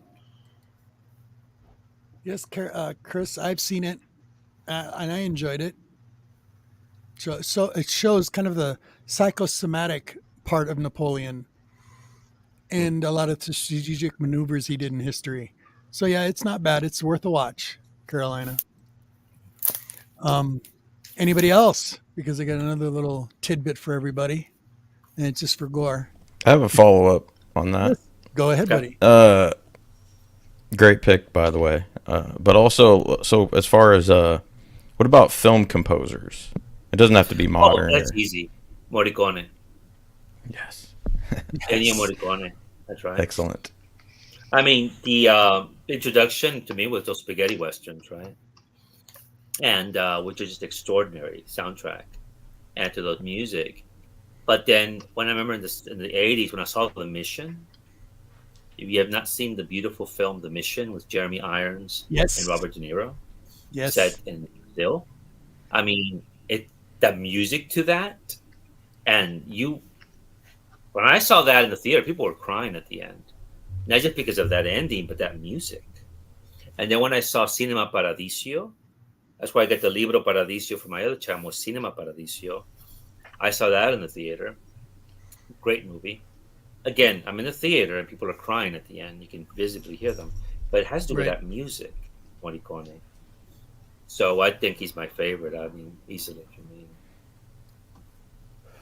Excellent. Yeah, I remember growing up as a kid watching spaghetti westerns with my dad, and just the music. That was one of the first things that stood out to me. So it's beautiful, absolutely extraordinary. I think he's still alive, isn't he? He's like in the 90s or something. I still around. think he passed recently. Oh, he did? believe. Okay. It wasn't. Okay. It was too far. A couple years before COVID, I think. Okay. The virus. Anybody else? Jojo? Any more questions? You got them here now. It's your turn. Come on, JoJo. So, Come on, Jojo. about Fright Night. It was so funny. I was doing a live. Love it. And we were just poking fun. This guy teases me all the time, and it's so funny. Do you ever watch one of our lives?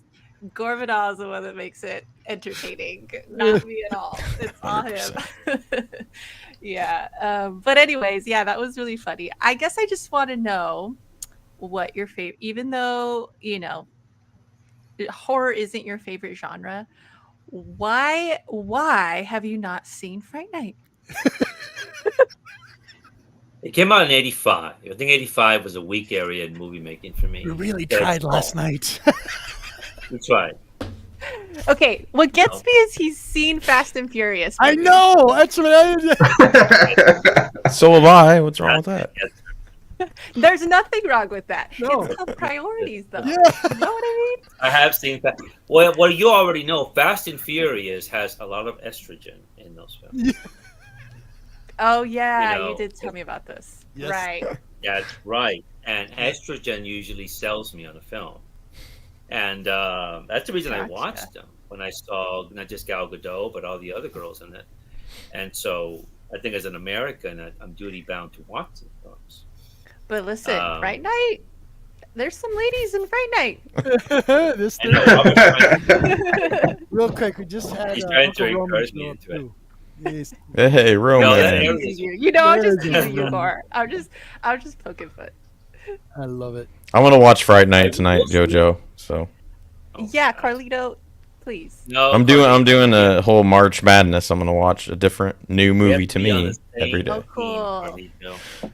We need to all watch it together. So Jojo, I've Yes, mentioned to you actually, we after the should do show, that. Yeah. We should do like a video stream That'd be together, but not live, of course, private. And all of us watch the movie at one time. I tried to do that last night, Jojo, and I could not get. For some, it has something to do with your browser and trying to click it in, because we were trying to watch on an Amazon together last night. I wanted to be all queued up and ready for you today. And say, I watched it. I should have known that was a hint. I had to I poke fun. I had to poke No. fun. I got you, buddy. Should Sorry, I have had to. known. I had to. Everyone has that movie they haven't seen that's like super Yeah. popular, beloved. I mean, we all Yep. have. Well, I want to make Then- it worse. I'm not a fan of the Back to the Future films. Yeah. I think I just lost all subscribers here. Ouch. No, you didn't. I- No, you didn't. I'm It's not. your when that you film- know? Back to the Future, when that came out, I didn't see it. I think part of the reason for that is the MTV problem. Right. Mm. MTV would play the music to a lot of these films so much that you're thinking, I already saw the film. It's not true, Right. but it made you feel this way. And some of the music I couldn't stand. One of them was a Huey Lewis song. and I like MTV, but then you had to watch the videos you liked, you had to put up with stuff you didn't like. And so when I finally did see Back to the Future, I thought it was okay. But I know, especially among comic people, they adore that film. I think it's just okay, and I'm not that interested in that franchise at all. And but it puts me in the minority of the general viewing public. And but I understand why they love that movie. But for me, is no, It's all just good. not. It's okay. You see, here in the UK, we didn't get the we only had like 4 channels. We got the 5th channel in 1997, and if you had Sky TV, which was quite expensive, we didn't have it. So I grew up on reruns and watching some of the older things. You mentioned Logan's Run. I remember watching Logan's Run. I grew up watching on Sunday. I think it's Sunday mornings would be Planet of the Apes. I grew up watching all that. Love that, and some of the old ones. That's what I grew up with, and a lot of it was reruns. I remember distinctly getting the Christmas TV guide to see what the new movies were coming out at Christmas. You don't get that now, and I see a lot of my American friends talking about the culture of going to the cinema. I think I can go on my hand. I don't think I've been to the cinema over 100 times easily, and so probably some people can say they've probably going 500 or more. But that wasn't the culture for me as much. I remember going. I remember watching all the Star Wars reruns and doing that. But we didn't have that. So, and MTV, you only had that if you had Sky television. So, did you guys watch a lot of Top of the Pops? Do you remember? Yeah. Was Top of the Pops still big? Yeah. But it was only on a, let's say, was it Friday night? You'd only get that, and they'd be about half an hour show. So you wouldn't get pounded with music other than the radio, day in, day out. So, I was going to ask you, would you agree that Top of the Pops, because I don't know how many interviews I've seen with music people, from Morrissey to the New Order people to Roxy Music, Brian Ferret email saying, I was watching Top of the Pops, and then I see XYZ on there, and it changed everything for me. And I think the Top of the Pops go all over the UK, because I get a sense. Yes, it did. It would have been all over the UK on the Scottish BBC, Welsh BBC. I think it was a Friday night.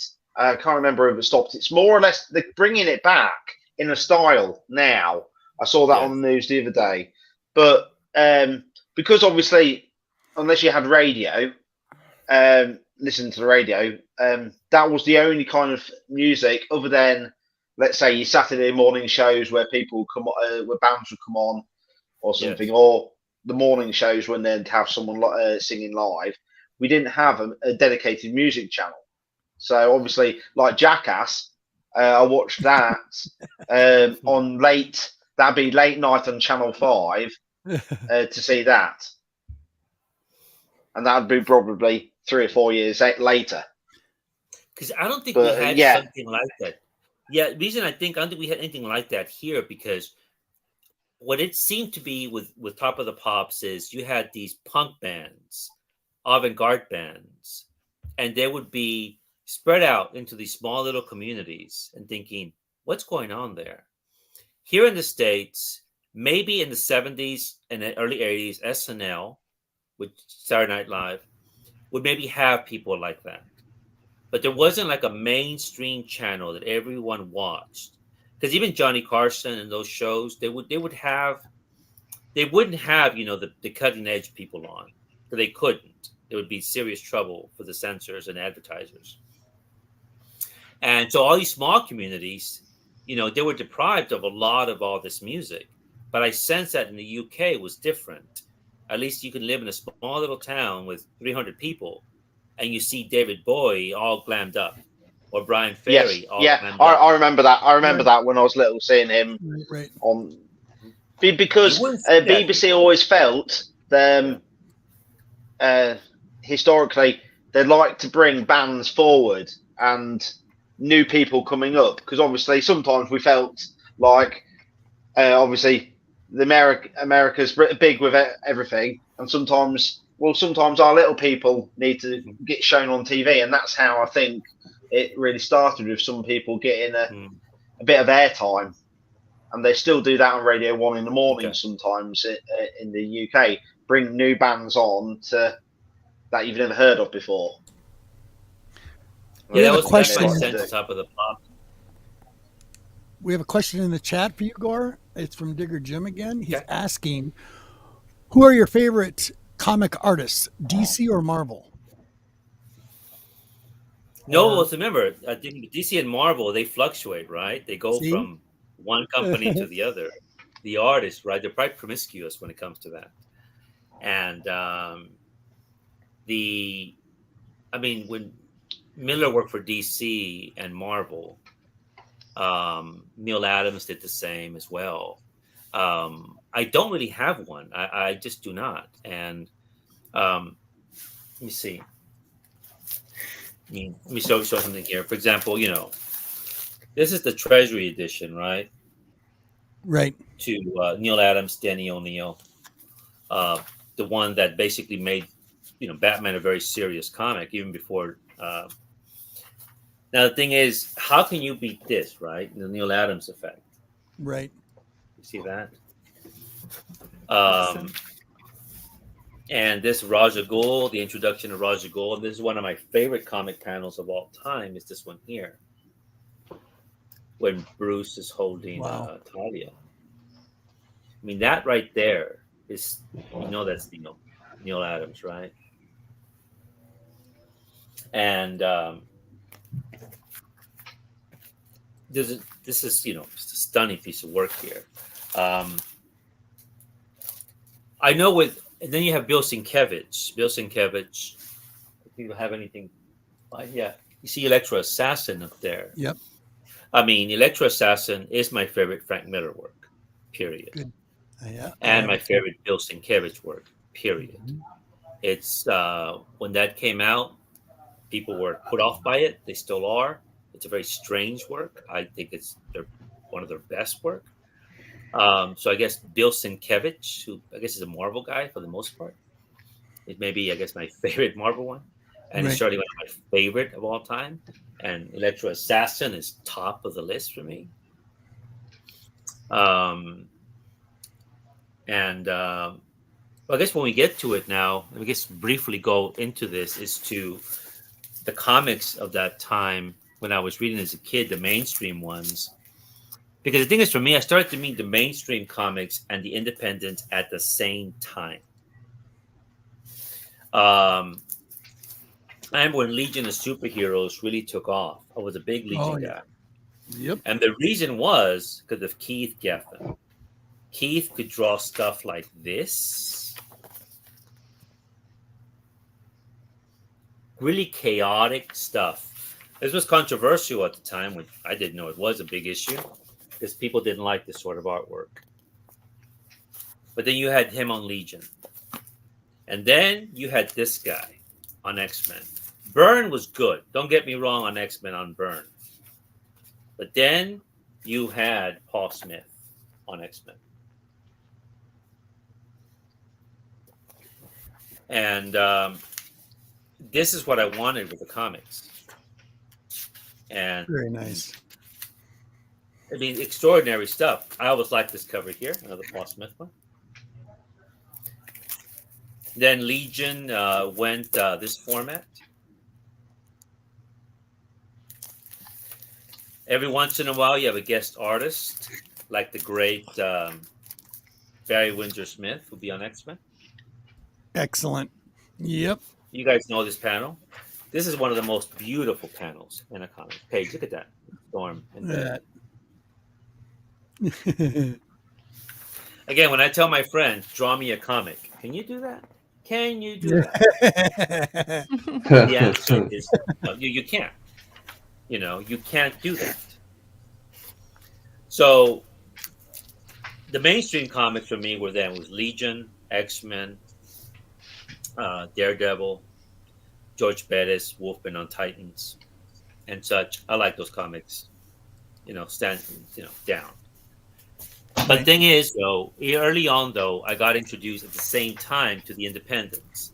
There was Mr. X by Dean Motter, Here we go. Love and Rockets. When this came Yep. out, I was there. Yes. Oh my God! And then this. Are you kidding me? Oh, yeah. Mhm. Mhm. Excellent. This I had to, or I was living in a small town. I had to order these books. I saw this Mhm. advertised in a comic magazine. I cut out the coupon, ordered the catalog, and this was just going to be coming out. This introduced me to Brian Boland and Judge Dredd by Eagle Comics. Yep. So I got this in the mail, and I began to read Mage. This is Mage here, but I'm going to show something here from Mage. Love it. You go ahead. This is Matt Wagner, Yep. right? The Great White Wagner. First, you had Mage, and you had these colors. You didn't see colors like this in comics, right? Beautiful colors that Matt Wagner was doing. But it was at the end. Oh my goodness. It was this guy right here. If you can find it here. It was Grendel. Look at this. Love it. Love it. Yes. Grendel was Jeez. fundamentally different than anything I had read. Yeah. In these texts here, he's, I think, a 12, 13-year-old boy. His lover is his fencing instructor, who's Yep. twice his age. Okay. He is a brilliant guy. He becomes an author and becomes an assassin. And I'm thinking, is this the hero of the story? No, he's not a hero, but he's the protagonist of the story. He kills, without mercy. And you're thinking, what the heck is this? Yep. But I already had a prelude to that. Why? Because I had discovered Warrior magazine a few years earlier. This was the first issue of Warrior. I ordered this thinking this guy was going to be all over this comic. Axel Right. Press button, a very sinister looking cyborg.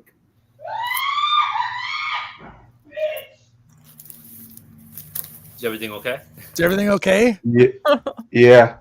Video games. Yeah.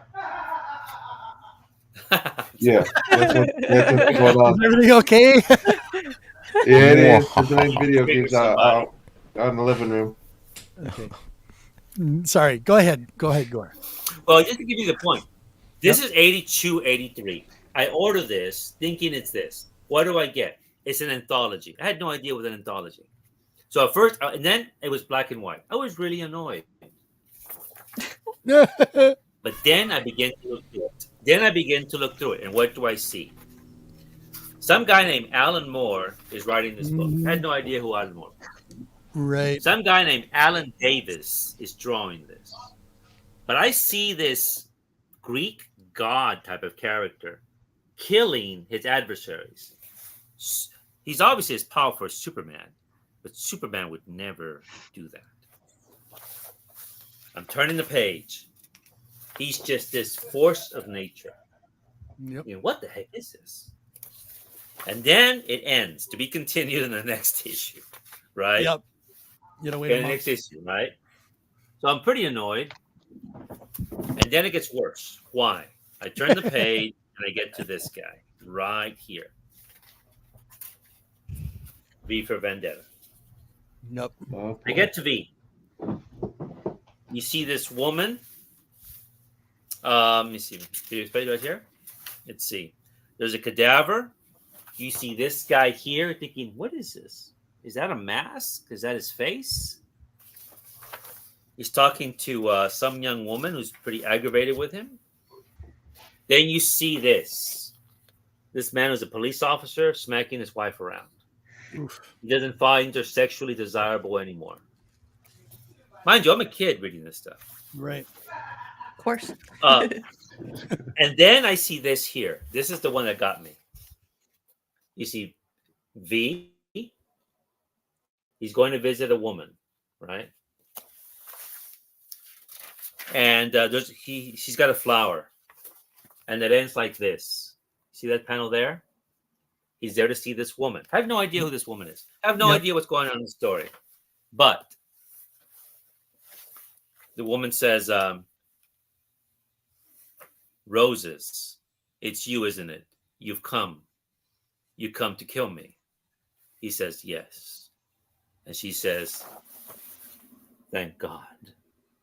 Wow. I turned the page. Oh no, to be continued. This is not Batman. Right. So I'm thinking, so I'm reading Legion, I'm reading Titans, and then I read this. And I'm thinking, what the heck is this? So then about a year or two later, people are talking about some Alan Moore guy doing Swamp Thing. Yep. And I know that guy. It's this guy. Nice. And so this already had changed comics for me in a way that, but I was already reading the independent comics. The other one I was reading was American Flag. This is Trey, Howard Chaykin's book. This one I got grief for from my friends at school because they said it had sex in it and it was perverse and didn't have superheroes. But there was the same group who said Elektra was a slut. And when I asked them, why is she a slut? Well, the way she dresses. I go, that's the way Frank Miller draws her. How does that make her a slut? Yep. And I said, well, she's a slut anyway. Thinking, you're out of your minds. Yep. And, but stuff like this, this is early 80s. I like American Flag a lot. I have the singles, but I just want to show the trade here. And so anyway, so that was already there with these things. But again, I had already been introduced to Heavy Metal Magazine early on, and Epic Magazine. I was reading Epic at the time. Yep. Cool. My introduction to here's Barry Windsor Smith when he returned to Marvel. John Bolton. My introduction to John Bolton's work. Gary knows these books quite well. I know that. Very sweet. The Last Galactus story, John Byrne. Yep. And then the heavy metal magazines I was able to buy before I got in trouble. This happened every couple of years. There's Ranxerox by Liberatore. Eventually, I want to do a video about this. Yes. He's made up of Xerox parts. Yes. And his girlfriend's like 14 years old. And they live in a world like Blade Runner, hedonistic, dangerous. But if I show you, see Valentina over here, the reason is because of this one, 1981. I bought it with my Warren magazines, my Conan books. I had them hidden inside. It let me buy it. Mm-hmm. And I'm looking around. I see Corbin, first of all. This is Richard Corbin, my introduction to Corbin. See that? Yep. But most importantly was my introduction to this man. Oh, okay, let me see that. Chaykin's also in this book. Howard Chaykin was Valentina. And Here we go. This changed everything for me. You see this woman. Now I'm a guy. I'm a kid.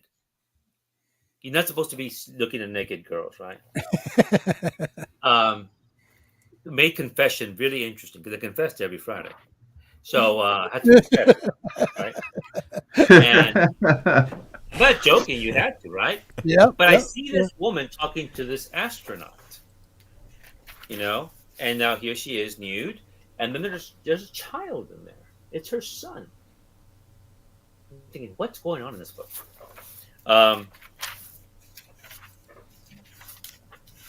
You see her crying out of bed. The astronaut's gone, and it's her son, and it's very hot. That's why she's nude. It's extremely hot. I'm thinking, what the heck is this? Uh-huh. And it enchanted me to the degree that eventually I had to get more Valentina stories. Valentina was created by Crepax. Crepax based her on his wife and on the silent film actress Louise Brooks. He was an architect by training, but he started doing advertisements in the 50s and 60s. He wanted to do comic strips, but he ended up doing this instead. He had a hero named, I forget, Neutron, a man who could stop time. And Valentina was his girlfriend, who was a photographer. But what happened, like with Frank Miller and Elektra, she took over his imagination, and she became the focal point. And with the Valentina stories, they're like this. They're very psychological, they're erotic. Right.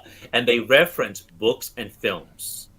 The New Wave films, Fellini, Bergman, Buñuel, Godard. They're all. I showed you La Note, Michelangelo Antonioni. They're all referenced in there.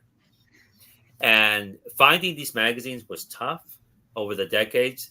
Some of them were translated into English, but not that many. I managed to get the 17 volumes in Italian many years ago. But then Fantagraphics, how they're doing this, I don't know, has been publishing the complete Kripax Valentina stories. We're going on volume 8. They're huge tomes. I've done a few videos on these. Yep. And but he also adapted erotic stories like Story of O, Emmanuel. And but his artwork is absolutely stunning. Nice. So again, as a kid, I'm seeing these comics and I'm reading the superhero comics, and for me, they're all part of the same. They're all the same. They come from the same place, right? You see that? Yep. And so there's 8 volumes to that now, right? 8 volumes to that, yes. And another one's coming out in the fall. The most recent one translates, I think, the Story of O, but I have those in trades. I have a lot. I have most of his stuff, not all of it. Right. And again, the Valentina books are 17 volumes of this monster. It's in Italian. I can read Spanish. Just say no, Gore. I have the first one on order. Oh, you did? Yes, I ordered it. Cool. Hope you like it. I hope you do. Oh, I'm sure I will. They're wonderful stories. Yeah. So I have her up there. I have her. It's Electra Valentina. Modesty Blaze is a favorite of mine. By Peter O'Donnell. I guess some of you are familiar with her. And there's Maggie from Love and Rockets. Just favorites of mine but when it comes to female characters in comics. Hello, Roman. Can you hear us? Okay. Roman, you're muted. Good day, Roman. He's muted. Okay. Do we have At least he's not I ran sleeping. McDonald in there quite a bit, but I just wanted to point out how all these No, things, it's excellent. they all just fleshed in together for me in stories and comics, the mainstream, the non-mainstream, and such, because they're all part of the same medium for me in the sense that they're all stories, a variety, and I like variety, and Me too. that's what that's why it's endless. Comics are endless. There's so much, and I haven't even talked about the Phantom, Lee Falk's The Phantom, which is a whole other thing, and great comic strip. And Do now you want to most talk of about the Phantom? You could talk about the Phantom. Well, just briefly, Lee Falk's great. He predates even Batman and all those in comic strips created by Lee Falk. And now there's no American publisher. He's published in Australia. He's published, I think, in New Zealand. He's published in Europe. I think in Brazil. A few years ago, I think Moonstone did some Phantom. But like Fantomas, think about one thing about Fantomas and the Phantom are similar. Fantomas rarely kills. He goes out of his way not to kill his adversaries, which is the same like the Phantom. Right. Unless he has to. But it's very rare that he does. But that's one of those ironies. The Phantom is more popular abroad than he is here. That's just the way it is. So. Hold on here. I got something a little special, something a little new for you guys. You ready? Here we go. I thought he said nude. Hey, Gore. What'd you say? What'd you say, Gore? The nude. New. Like New. Oh, new. Okay. I thought you said nude. Here we go. Thank you.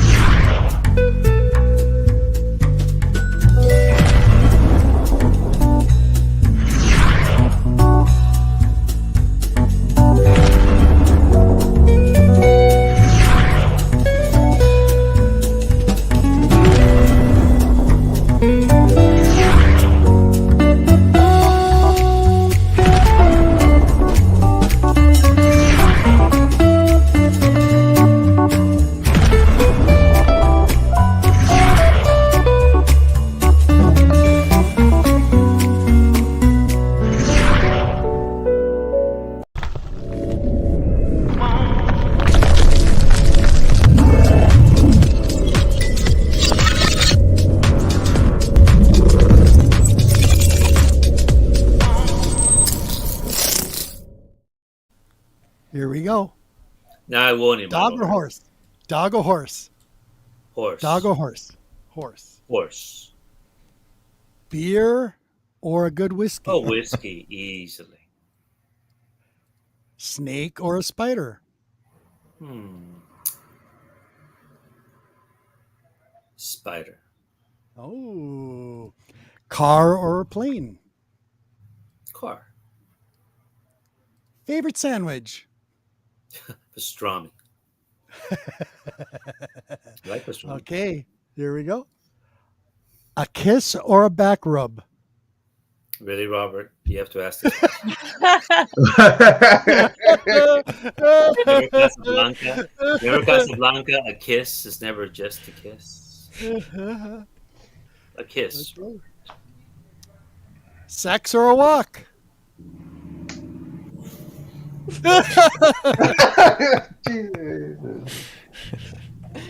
have to answer. Okay. You know, there's nothing like discovering a woman's body for the first time. Yeah, beautiful. It's something that can be actually quite eternal. It's always a mystery. Yes. It really is. It's like discovering a new country. So I think you know my answer. Yes, I do. Okay, there you go. Art or history? History. Poetry. Art is history. Parts.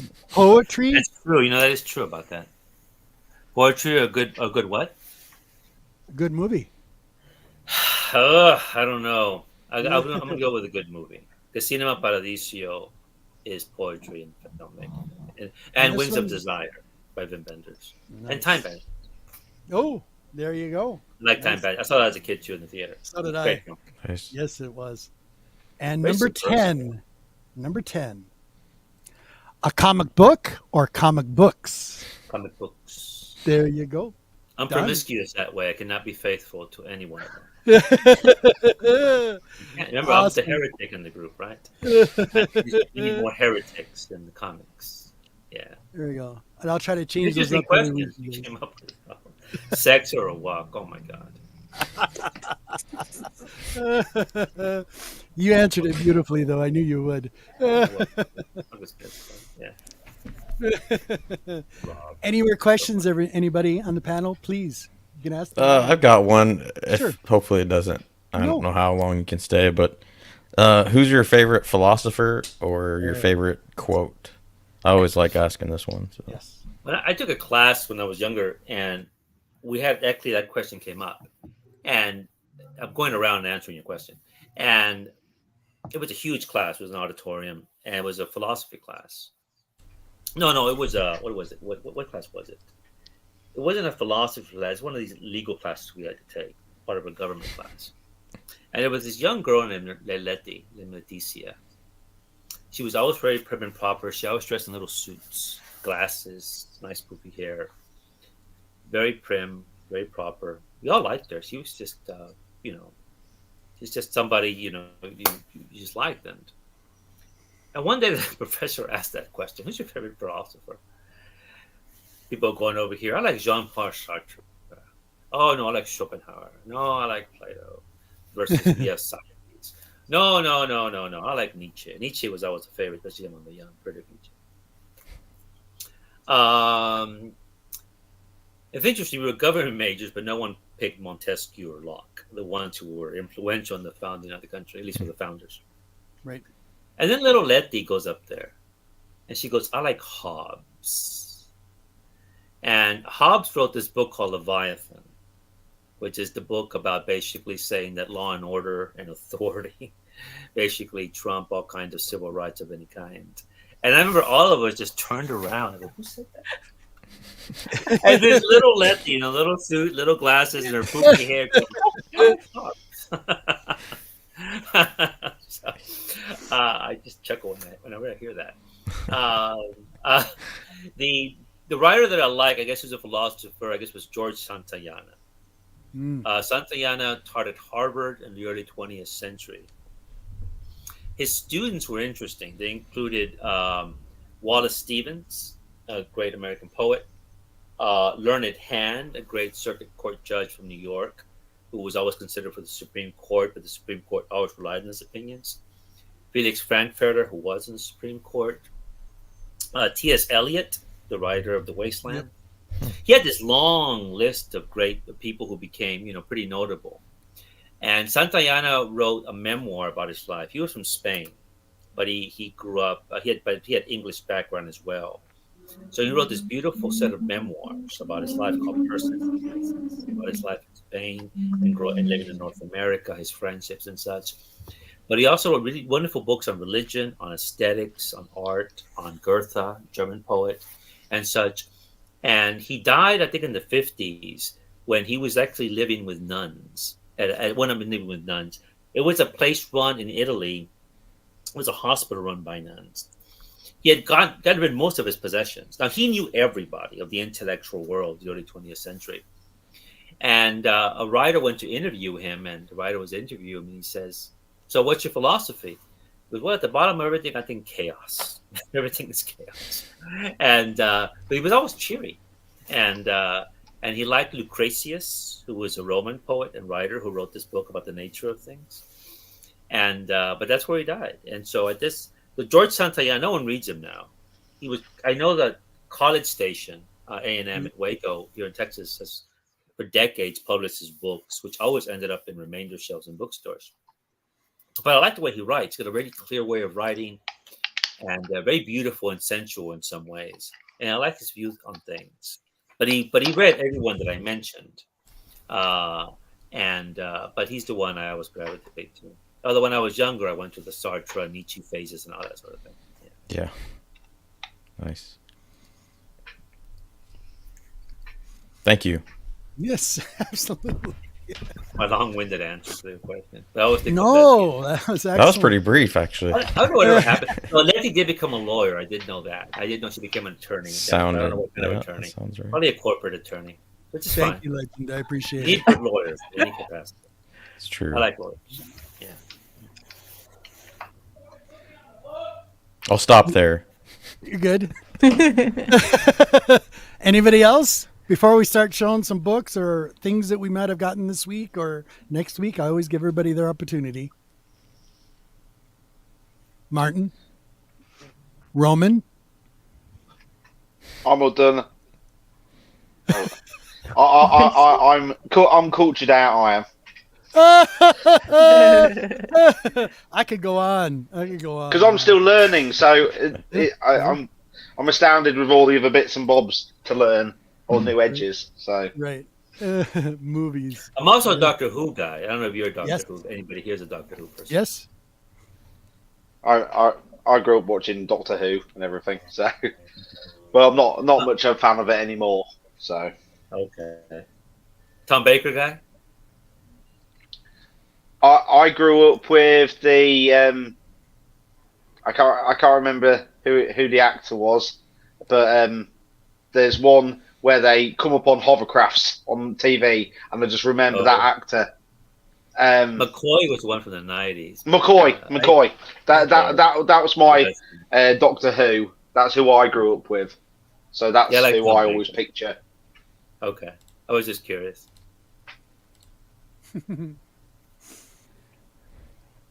But my brother loves Doctor Who. Yeah, I like Doctor Who too. Kyle, what's his name, Robert? His channel? Kyle Robert? Carl Wacker. He loves Doctor Oh, Who. Kyle. Yes. Kyle's one of the OGs of YouTube. He was here before I joined it. Yep. And great YouTuber, probably the biggest Doctor Who in our circle of YouTubers that I know. Yep. Yeah. And Judge Dredd. Judge Dredd as well. Dread, Oh, wow. X-Men. Oh, Yeah, the Judge X-Men Dredd. collection is astounding that he has. Yeah. Yeah. Mm-mm. No, the community has changed a lot. When I joined back in 2013, 2014, Yep. it was mostly discussing comics. I guess I'm Yep. from the second generation of comic people. I think because it started in 2000s. One of them who passed away a few years ago, he was a friend with Bueller and with Sam. Damien. Sam. Yeah. Yeah. Sam. Sam was one of the earliest Sam ones. Sam Stingled Web. Yes. Yeah, Sam Tangled Web. He was one of the earliest ones who Yep. do just talk comics. Barely. And- Very much missed. Very kind man. And Yes. and I think Dr. Strangelove was another one. was one of the early ones, I think. Tim Oh, I love Holland, Strange Life. Yeah. and a whole bunch of them who are no longer around. Yeah. Comic And, Badrone. What was it? Jabroni. Jabroni was he Oh, on? Jabroni. Zabroni, yeah, he came a little bit later, and I remember his Yep. passing as well. And you Yeah. had the legend not too long ago, Robert. Yeah, I just did my Legend goodness. last week. Yeah. Great I have to say this Legend. now. Legend helped my channel a lot. I have to say, whenever I would be in the chat with him or something, he would always promote all the new channels. And I remember I would get all these subscribers before these people came from. And they were coming basically in part from Robert, the Great Legend. Yeah. Right. Great Legend And, was also one of the first like people that went live ever, like for Yep. the comics, Big for the time. community. Like as a solo That's true. live person. If I'm not mistaken, I believe that I saw Gore for the first time in one of Great Legends chats. So Hmm. Probably did, just like I Might did. have been. Yeah, he probably did. I met that way. Mine was Gary's. I don't think he knew who the heck I was yet, but I definitely remember that. So Him and I would have these real big conversations back and forth. It's like, man, I gotta meet this guy. yeah, We are going to meet one day in real life, Gore. That's guaranteed. That'd be good. Jamaica has a good place. I'm going to take him out for dinner. Definitely going out for dinner. No, the comic So- community has definitely changed, and I think it's harder now. I think for people who discuss comics the way we do to jump in because I know the speculator channels, the collector channels have come in, Sure. and I think they gravitate. We type in comics; they're the ones that come into your feed, and if you're not Right. into that, you'll be thinking, "Oh, that's all they're talking about." But if you really have to be persistent and search out those channels, which are they're Right. still out You there. really had to dig. Yep. You really Big have time. to dig. They really do. Yep. I remember the word key, for example. Oh. I mean, it's only a few years ago that the word key actually, you go, key for what? Key to the house? No, a key. What's a key? A Yep. first appearance. Appearance of what? You know, first appearance of somebody's cousin. I'm thinking, what? Makes no sense. like And our I like our said- big like You the see, thing with, and you know, and then when they explain it to me, I'm thinking, oh, when I think of the word key, then I think first Silver Surfer. Yep. Oh yeah, that one. Mhm. First Hulk. Yeah, that one. First X-Men. Yeah, that one. First Frog Door. Yeah, that one too. No. And when the Frog Tour thing was a couple of years ago because of the Loki Yes. show. yes, Yeah. yes, People yes. were paying $40-$50 for it at my shop. Yes. I'm thinking, "Have you got your mind?"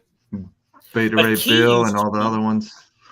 You know, yeah, no, it's true. Key used to be when I remember. Well, when we never heard the word key. Right. I remember when a new artist would jump on a book. Yep. And you wouldn't see the word key. You would see, Chaikin's now doing the shadow. Yep. Oh wow, Mike Kaluta has a new comic. Mhm. John Byrne is now on Superman.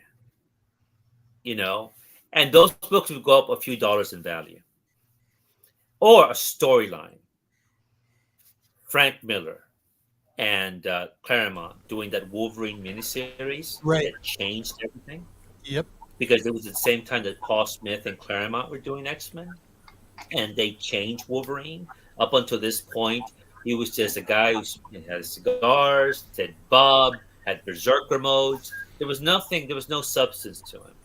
I don't know. I was indifferent to him, and so were many people that I knew. But then, the miniseries, the Paul Smith stuff. He's engaged to this woman. He's trying to keep check of his rage. You see this humanity to him. Then he became engaging. So at that time, that's a key. That storyline is a key. Or this artwork is a key. Or this writer right. jumping in. Right. But the first appearance thing was, we never heard those words at all, right? And they didn't happen. Oh, when Frank Miller did Ronin. Without Ronin, you wouldn't get this guy. There you go. You wouldn't get the Wordles. I call it the Wordles. You wouldn't get these guys, right? You wouldn't get the Turtle book, which I liked at the time when they came out. But the only reason I liked these is, again, because I had read Ronin and Daredevil, and these were basically, we thought were like a spoof one, right? And but now they're worth an insane amount of money. The first one, Yeah, Mm-hmm. big time. and but yeah, so this whole thing of the key thing, I just shrug my, I hear it so many times now for everything. I like to joke with friends of mine. What was the first time Doctor Strange kissed Clea? I mean, what? That should be a key. The first kiss. Yeah. What was the first time Mary Jane and Peter Parker went to bed? That should be a key.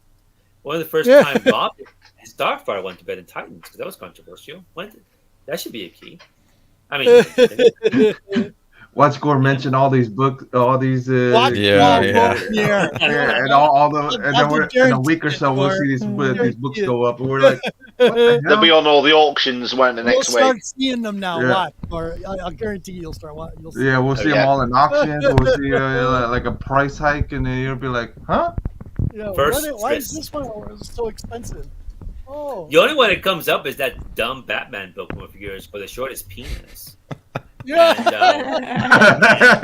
And suddenly people are paying hundreds of dollars for that, thinking, what? So Hey. I'm not entirely off on this one. So I capitalized on that book. Don't Damien, knock it. what's up, buddy? yeah. Damien, It all wasn't a did. dumb Damien book. is It was the speculation over it is. My question is, so why Right. can't you show their penises? Why can't you show their breast? Are you out of your mind? It's a mainstream comic. You can't do that. Yeah. Right? Well, not to mention it was their dark or whatever label yeah, it too. was a So black it's like, label. what's the big deal? Yep. What? Like I joked around with Robert and everybody on here. I go, one of the moms picked up the book and didn't think nothing of it. Yeah, I think I do remember hearing something Yeah. about that. Opened it and then saw it. It wasn't even after they mentioned it. I even since I got the book, I didn't even notice it until somebody mentioned it. I'm like, Right? huh? That's why the Saga issue 1 from the India Comic Con is so rare, because they gave it away with the kids in their bags, and then the parents got it home and looked in Saga Oh. and like, oh my god, and they all went in the bin. Whoops. Oh my god. That's why if you find one of them, that's a comic to keep. The India Comic Con one. I didn't know that. I mean, that is some Saga. Oh my- Mm-mm. No, but it's changed a lot, and I think it's Yeah, fun. yeah. Variety of discussions is fine, but it's just people want to get in and discuss comics. Like, I want to discuss Cerebus, because I did discuss Cerebus. Cerebus is one of my favorite comics. That's one of the reasons I joined YouTube, to discuss Cerebus and Valentina, the European stuff. But now you really have to search them out to find those types, Right. those Yeah. channels. And but that's just the nature of things. I think if you like the medium like we do, we'll always be around. And it's Right. just a question of, do you want to stay around? Right. And if you get Right. discouraged by you don't have the likes, you don't have the subscribers, that's one thing. That's not what we're. I'm not going to mention any names on this channel, but Yep. I am sometimes concerned about fellow YouTubers who start the channels with unreasonable expectations. Hmm. And a few years ago, I was watching one particular, and this man or woman looked a little bit depressed on their channel. Right.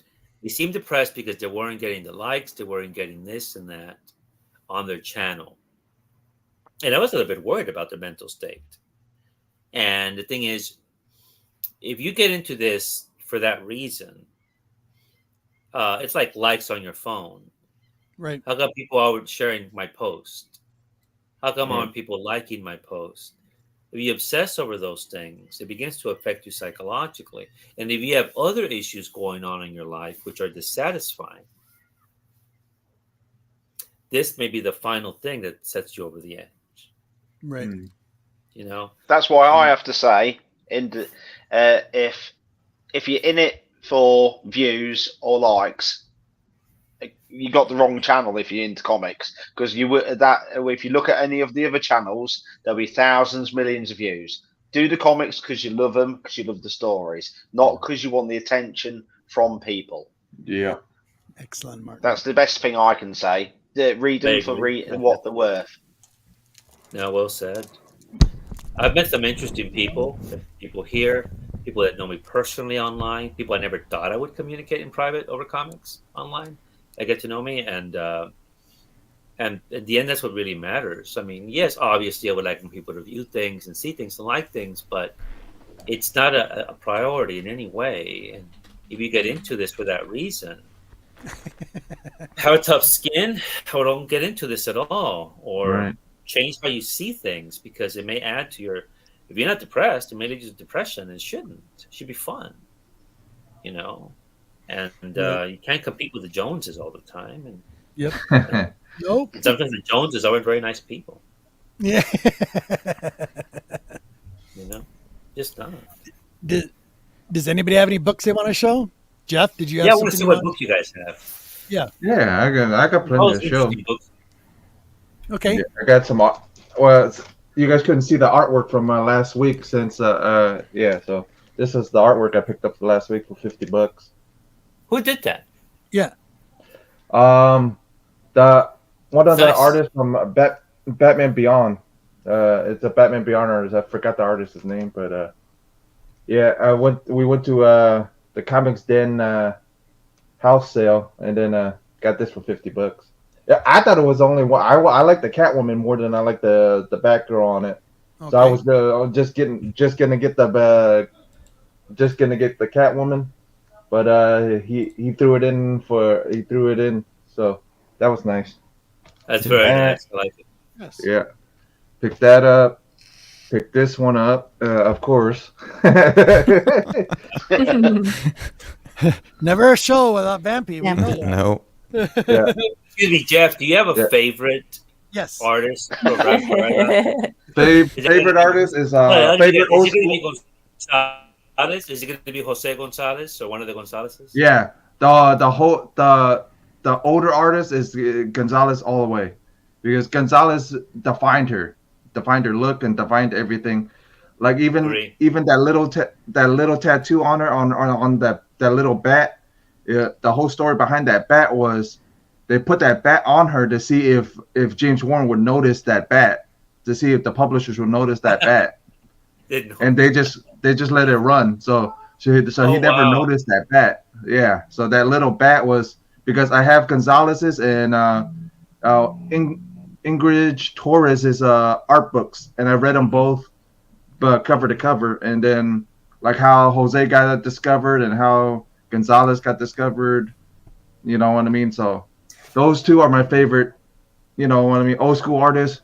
New school, of course, is gonna be like Perillo, Just Go. All those guys are, you know, good too. But there's a lot of up and coming ones that are pretty decent too of vampy artists. So there's a couple of them that are pretty. Like there's one, what was it, in I think Spain, that I ordered like a whole set of his covers, and it's like realism cartoonish realism type stuff, and there's a bunch of artists. I mean, I want to do a lot more stuff with Vampy on the channel. It's just don't know if Dynamite's gonna hit me with, you know, what copyrights type stuff. So if I do, you know, I don't think so. I mean, you might not. I mean, I show a lot of books on my channels, and I've never been hit with a copyright strike. I mean, I show a lot of fanographic stuff all the time. Right. And so I don't think it should be an issue. And I know you like those artists a lot. And the thing is about Warren Magazine was so darn good at getting the Filipino and Spanish artists to come on board. The biggest thing was how Gonzalez ended up on the book, and how all these guys ended up on the book was because of what their manager from over here. James Warren was leaving the office. The guy ran late. The guy actually came in late, and actually went to like steak dinner with James Warren and opened up the portfolio. He goes, I want this guy, and this guy. Wow. Yeah, I think I've heard that before. Yeah. That's pretty cool. It was Gonzalez. It was Gonzalez. It was St. Julian, and it was Ingrid Torres. It was all Maroto did a few, didn't he? Yeah, a lot of but the funniest thing is 3 Spanish artists defined her look. It wasn't Frazetta. It wasn't, you know what I mean? It wasn't any of the guys over here. It was three Spanish artists that actually defined her look.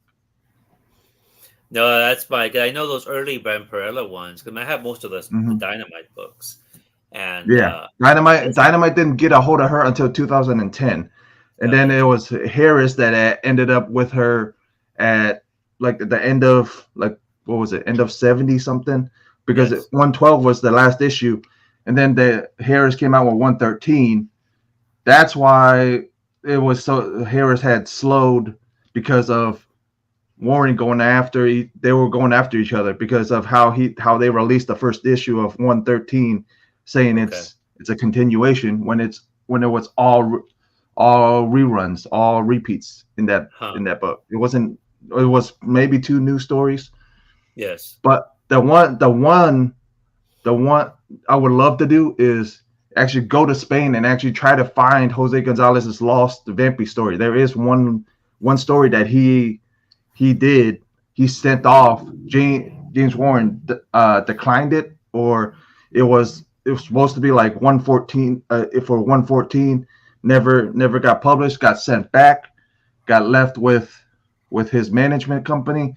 They lost, so it's lost in files. So nobody knows where it's at except the boss of that publishing company. So I would love to find it just to see what the story was. Okay.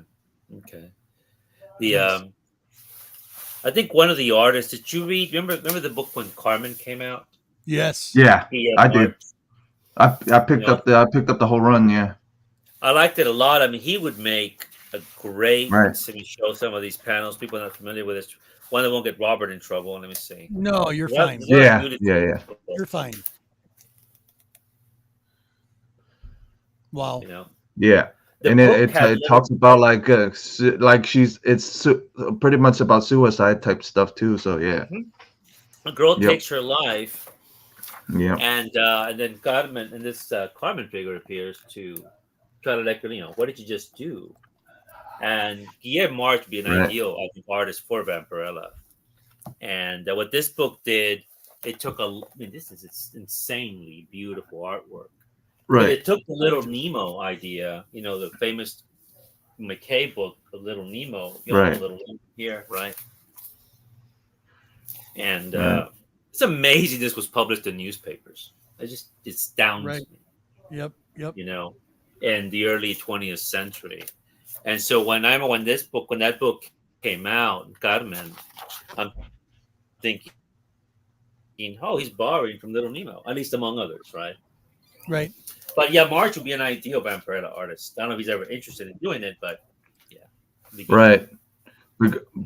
But like the Caprice run is pretty decent. But the only problem with the Caprice run is if you didn't start off reading his stuff in the beginning, you're getting like if you read this Vampirella 666 or whatever 6670 this whole other run, you're gonna be you're gonna be lost because if you haven't started off with Caprice's beginning, like Robbie and all them were saying on Pop Culture Philosophers, you're gonna be lost. You're gonna be like, what the hell's going on?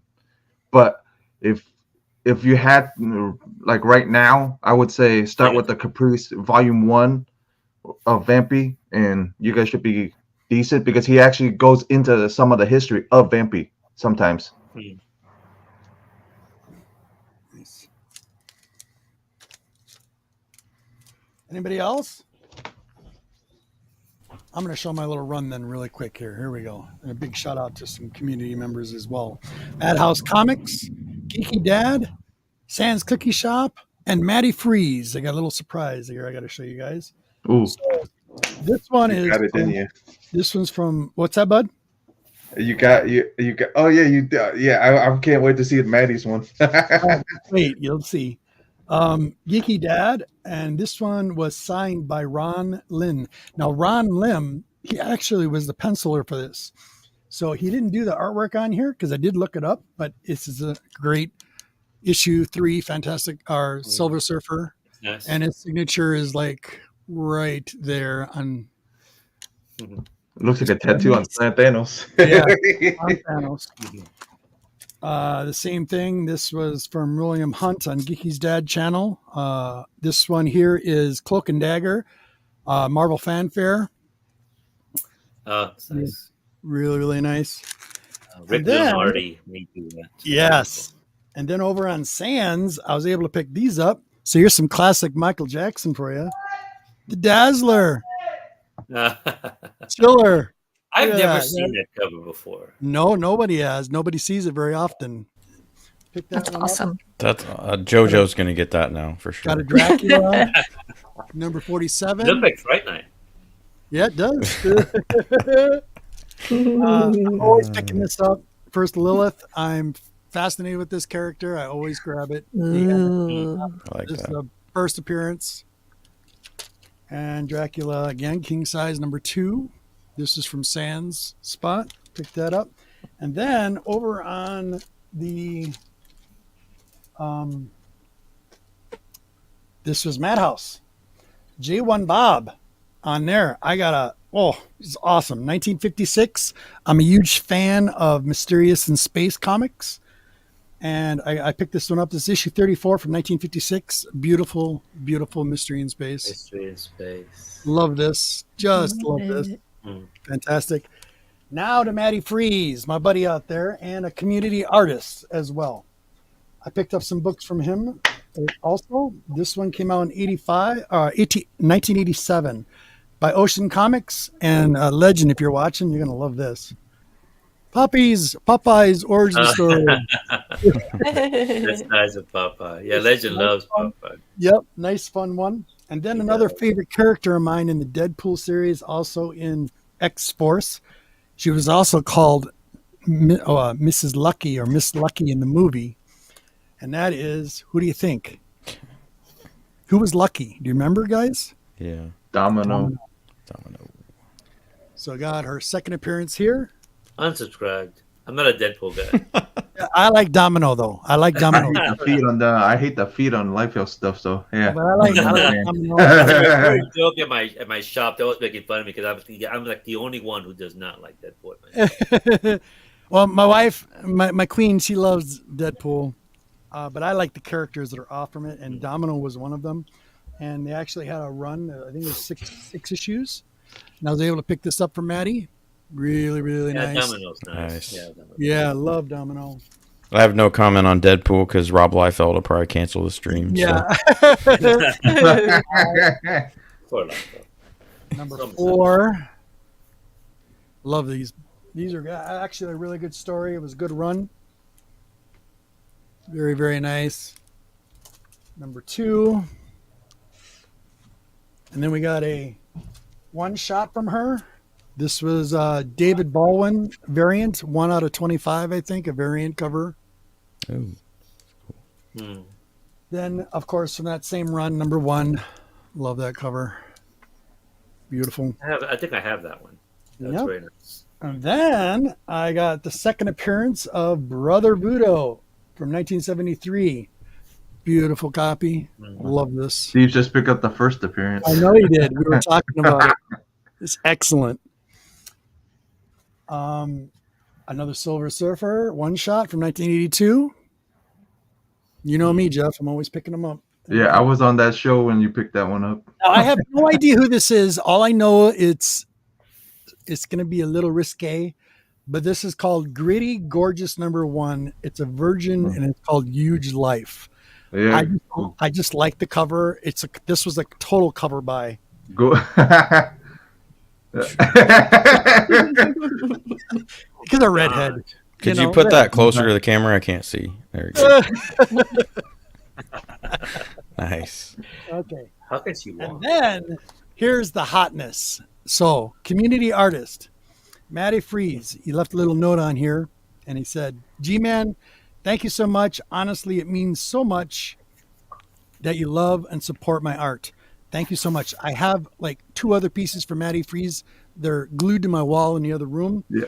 But and they were I remember sending you this post. I go, you have to get this one. And it was coming home. I don't care, but it came home. Here we go. Yeah. He did this. Yeah, I saw it. I go, first thing I did, I sent it to Robert. I go, you have to get this one. Fantastic. Wow. He did Silver Surfer. Excellent. Beautifully done. Look at the colors in the back. Yeah, the colors are just and the inks glow too. So that's even it's all Oh, wow. gorgeous. That's very nice. It's absolutely gorgeous. just want to say thank you so much, Maddie. It means a lot. Big time. Yeah. You should thank me too, so you didn't miss it. Oh, I did. I just messed it. Right away. Slapped me a really quick. You got to see this. Maddie Freezes did that. I went, what? Oh, Yeah. no. I just waited for him to show that. So, yeah. Yeah. I go, you can't miss this one. No, I came home with me. Yeah, You know, it thanks for looks the a little heads. bit like this one, Robert. It looks like Mobius. Oh, is that wow. black? Hold on. Remember, this is Mobius when he did Caribou. That's Mobius. Yes. Wow. Love it. Those Love eyes it. just This is when stand he, out, man. Love Yeah, it. stunning. Yeah, this is when he drew the Surfer books. Yes. Love that. That two-issue So series, good. Parable, with So Silver good. Surfer. With let's find another cool panel here. There he is. Yes. You know, Yeah, he is. Mobius again, another guy discovered in heavy metal, when I was getting those Yes. magazines. Yeah, but this cover, I have several different editions of this. I really like it. I'm going to be And- perfectly honest. I've never seen that one you're holding, that cover. Yeah, this is an unusual one. I don't know where I Yeah, got I've this. never seen that. It's from Epic though. Yeah, it's from the It's Epic. beautiful. Comics. Yeah. Beautiful. Now he's gonna be looking all over for it. Yeah, it will be. He'll be coming home. Roman, do you have some books or anything you want to show, buddy? Jojo, do you want to show anything? I haven't been getting like floppies lately, but Okay. I am reading Hush right now. Ooh, All the way sweet. through. Very I good was collecting series. it. Yeah, I was collecting it before, but all that stuff's in my storage. So Right. yeah, I don't have it with me right now. That's why I'm just reading this. But yeah, it's so far so good. I like it. Excellent, isn't it? It's very good. Yeah. And then this was another cool little thing that I found at one of my comic shops out here. See if I could grab it without ruining it. There we go. Something a little different. What is this? This is a little promo poster for some of the Nightmare on Oh, Elm yeah. Street comics from Nice. back in the day. Nice. I have a few of Excellent. those actually. That's excellent. Right? Isn't that like awesome? So I'm Yes. gonna frame it and put it up, but yeah, I thought that Very was cool. cool. And it wasn't that expensive. It was pretty cheap. Yeah. So yeah. Nice little find. Very, very But that's about it. okay. Roman, did you have some books? Roman, I can't hear you. I can hear you. I can see you, Bob. Can you hear me now? Now I can hear you. I'm sorry. Welcome, Roman. Apologizing to the panel and the All chat good, and Roman. everyone. We over here doing spring cleaning. Yes. We'll just sit here and watch the show and stay out the way now. No, you're good. You're That's good, what I'm Roman. doing. I was just watching the show and enjoying the show. We've been watching it from the beginning. Excellent. So, Go ahead, buddy. what do I have? I have all kind of stuff to show. Yeah, you went to the con last week. We got a nice little treat, you guys, on our last week's show. All kind And the of last two shows, Roman actually cracked open some slabs to make sure that they were saying what they were. And then he went to a con and he did actually some on footage of Oh, serious- Whoa. oh wow. Man, So there's a guy cool. with some pictures there, That's some old nice, pictures there. Roman. There's a guy with some old pictures there signed to other people, but I didn't care. Nice. That's nice too. Very nice, Roman. What a wonderful All right, signature. The next two are for the host. So I was thinking of the host of the show when I picked these up. So I think it's Rico Browning actually signed this. Uh-oh. Wow. Whoa. That's going to the host of the That's show. cool. That's going to Mr. Galvin, y'all. Oh, Yeah. love it. That's cool. And just to show y'all how sick and Fire. disgusting the host of the show is, I had to get this. Sick and disgusting. As soon as I saw it, I thought about the host of the show, y'all. Nice. Nice. Very Oh my nice. god. Oh my goodness. Oh, love it. Wow. Wow. I got a couple books signed at this con. Yeah. This is Mr. Keith Pollard's first work at Marvel. So I had him sign that You pick it up. Ooh. from Detroit. Mr. Keith Pollard from Detroit. I had him sign that.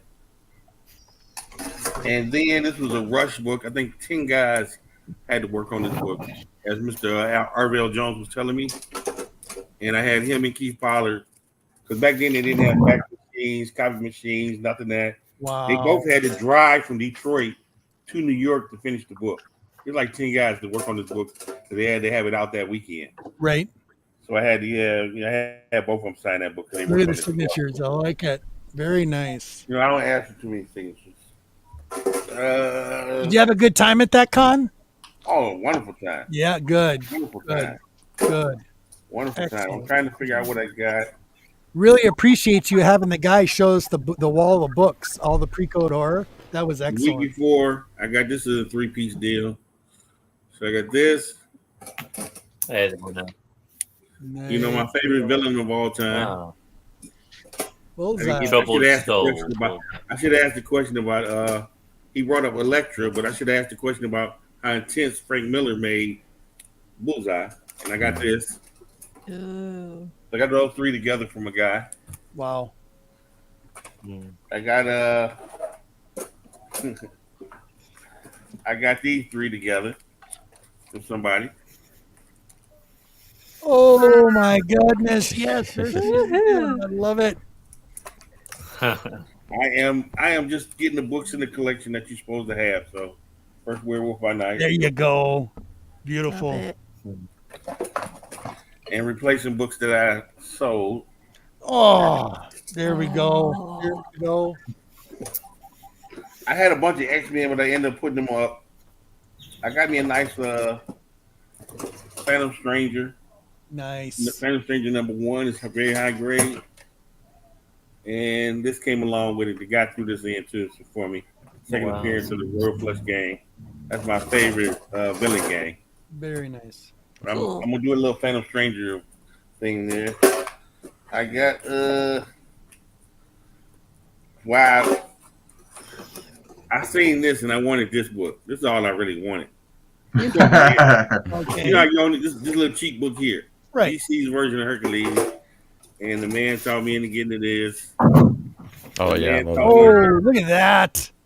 The man, look, that's about the best Linefield cover I ever seen. It's supposed to be Yeah. That's one of feet them. on it. There's no feet on there. That's why. There's like 3, and that's one This of them. is like one of the birthday issues for Miles. Right. So I got that. That's Oh, I picked this up from somebody else. Very nice. What else did we pick up? Roman, did you get any Deathstroke for Uncle Carlito or no? Nah. The book I was thinking of when this book here. This book here, if you get it in high grade, it's very, very expensive. What? Ooh. Nice. Nice. Very nice. So that's really JoJo's gonna hit you up for that. I'm like salivating right now. Yep. Need. Right. I tried to catch the Mark Jeweler, and it's not gonna go for that much. The Mark Jeweler in this condition went for almost $400. Wow. Wow. So this was I caught this on a deal, but the high grade one cost you about $400. So Wow. That's awesome. I was gonna use that for trade baiting. Robert Galvin got a book I want. Yes, sir. You got it. I got Well, the you can man send it thing. my way, and we could give it to a Frazetta. Wow. Gotta have the man thing. Yes, sir. Look at Yeah, I got the man thing Epic. #1, but of course, mine is the Mark Jeweler. I found it in the Mark Jeweler. Sheesh. This book I always tell people. I finally grabbed me one. Yes. These Very nice. This first edition, this first transition of Magic the Gathering in the comic book. So Comic books form. Yep. yeah, so I always tell Exactly. people to grab one of these. Yes. And you never know. I just bought this at the counter. So the guy saw when I bought this. Very nice. Yes. And I got this the other day. Finally got me a Scooby-Doo #1. Love it. Sweet. I wanted a Scooby-Doo #1 because it's the first appearance of Blue Falcon and Dynamite. Got it. That's why I wanted it the most. Very Blue Falcon and Dynamite. Nice. And I have watched my stuff. I had to get her. Oh yes, look at Uh, that, so Yeah. beautiful. I don't even know who the artists are. As soon as I saw them, I just give Still me. on the cover, it's gorgeous. I do not even know who the artist is. That I Who I looks like saw them, I just Sienkiewicz. Is it Cabbage? Mhm. It Is looks that like who it is? Sienkiewicz. Looks like it. yeah, a little bit. Homage to Justice League 137, Superman and Shazam, Nice. Very Supreme nice. and Omni Man. Wow. I got this from my man, Mr. Price. It's a sign. There we go. I like that. It's a sign. Titans. COA. Very nice. Finally got one for the PC. It's not coming out no more. I had this the third one I've had. I'm a villain guy, but I'm not big on this villain. But I'm gonna keep this one in the But PC. he has it though. Nice. Yeah. There you go, the famous 300. I just sold. And I got all kind of other stuff. We're going to hold the show up forever. Yeah, some other stuff is smaller. No, he doesn't. I'm gonna get this done again. The one guy had a bunch of them. So the Tron variants. Interesting. I had the whole set. I don't think I've ever seen those. It's like 8 or 9 of them. Okay. There'll be another one in here. Oh, there's Moon Knight. Okay. It's like 8 or 9 of them. And since Vampirella was mentioned in the show,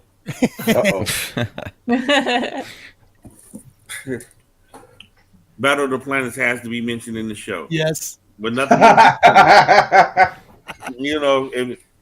If we go mention Vampirella, we go mention Battle. Yeah, we got to mention There you that. go. Goals in this show. I'm not gonna show no Battle of the Planets. But what I will do, somebody wanted to trade a 9-6 Battle of the Planets. And me and the guy, he wanted my 9-6 Battle of the Planets. And I felt bad.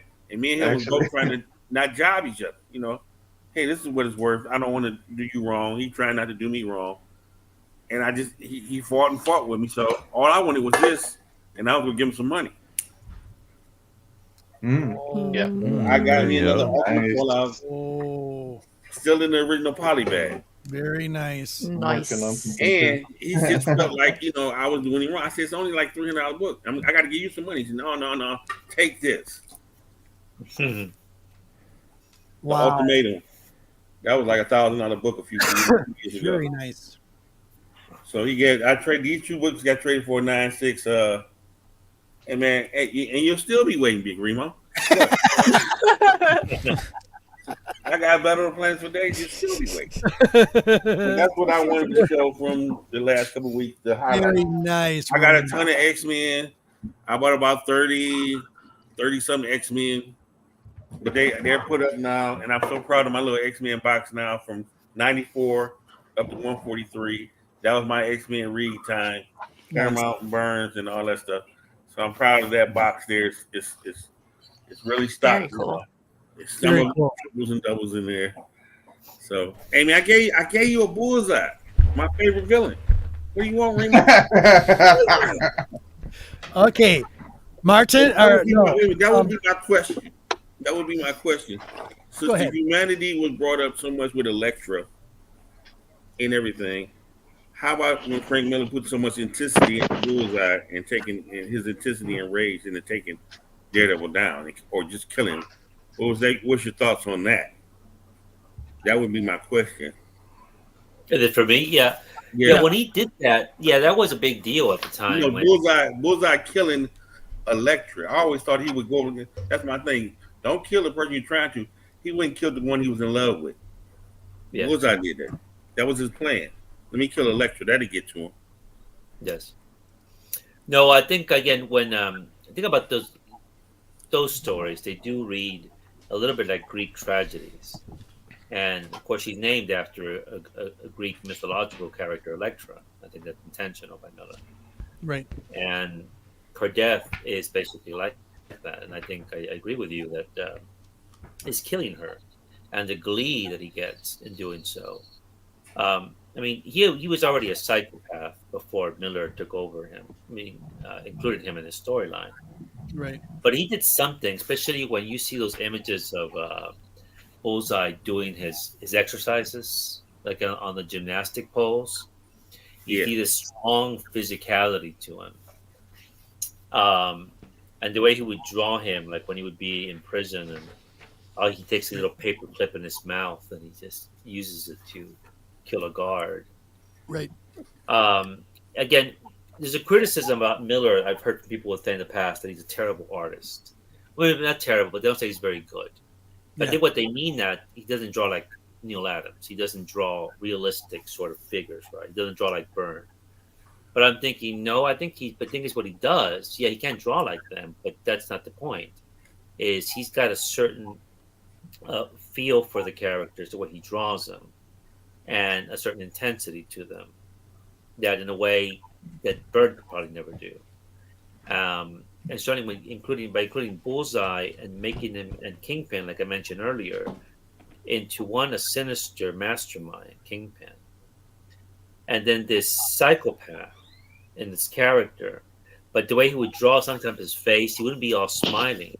He would have this stern look on him, and you knew he was dangerous. He didn't have to make it hyperbolic. And this was something new. And certainly, yes, the way he kills her, the glee of how he does it, and just watches her crawl away. And then when Daredevil wants his revenge, and he lets him go, Mm-hmm. and then he's there in the bed, and there's that wonderful scene when they have the gun. Remember that? And it's should I kill you or not kill you? I mean, this was wonderful. Early 80s. Yep. And remember, kids were reading this book. Yes, you had adults, but children were still reading comics and reading this and going, wow, and it wasn't, they weren't talking down to us. And even though, adults were reading the comics as well. And it's something which has been difficult to recapture. I know Brubaker and Bendis did a pretty good job in the 2000s with it. But without that, you wouldn't have, going now, 40 plus years? Without that foundation, you wouldn't have anything else, in my opinion. Yeah, because she was already dead to me because he had took the card and sliced her throat. And then to take her side and to stab her with the side. I was a kid, like, man, she already dead. I was a kid then. She already dead. Roman, you gotta say spoilers, man. It's the old story, but somebody hasn't read it yet. I don't know. Oh my goodness. If you read the Comics Journal magazines at the time were very critical of that. I remember I have some of those issues because the point of that was they said it was something sexual. Yeah. By doing this, he was raping her with this. And maybe killing her with her own weapon. Right. You're right. She's already dead. He slit her throat, but then he does this. Yeah. It's something you would see during acts of war, right? When soldiers invade a town and what they do to the women.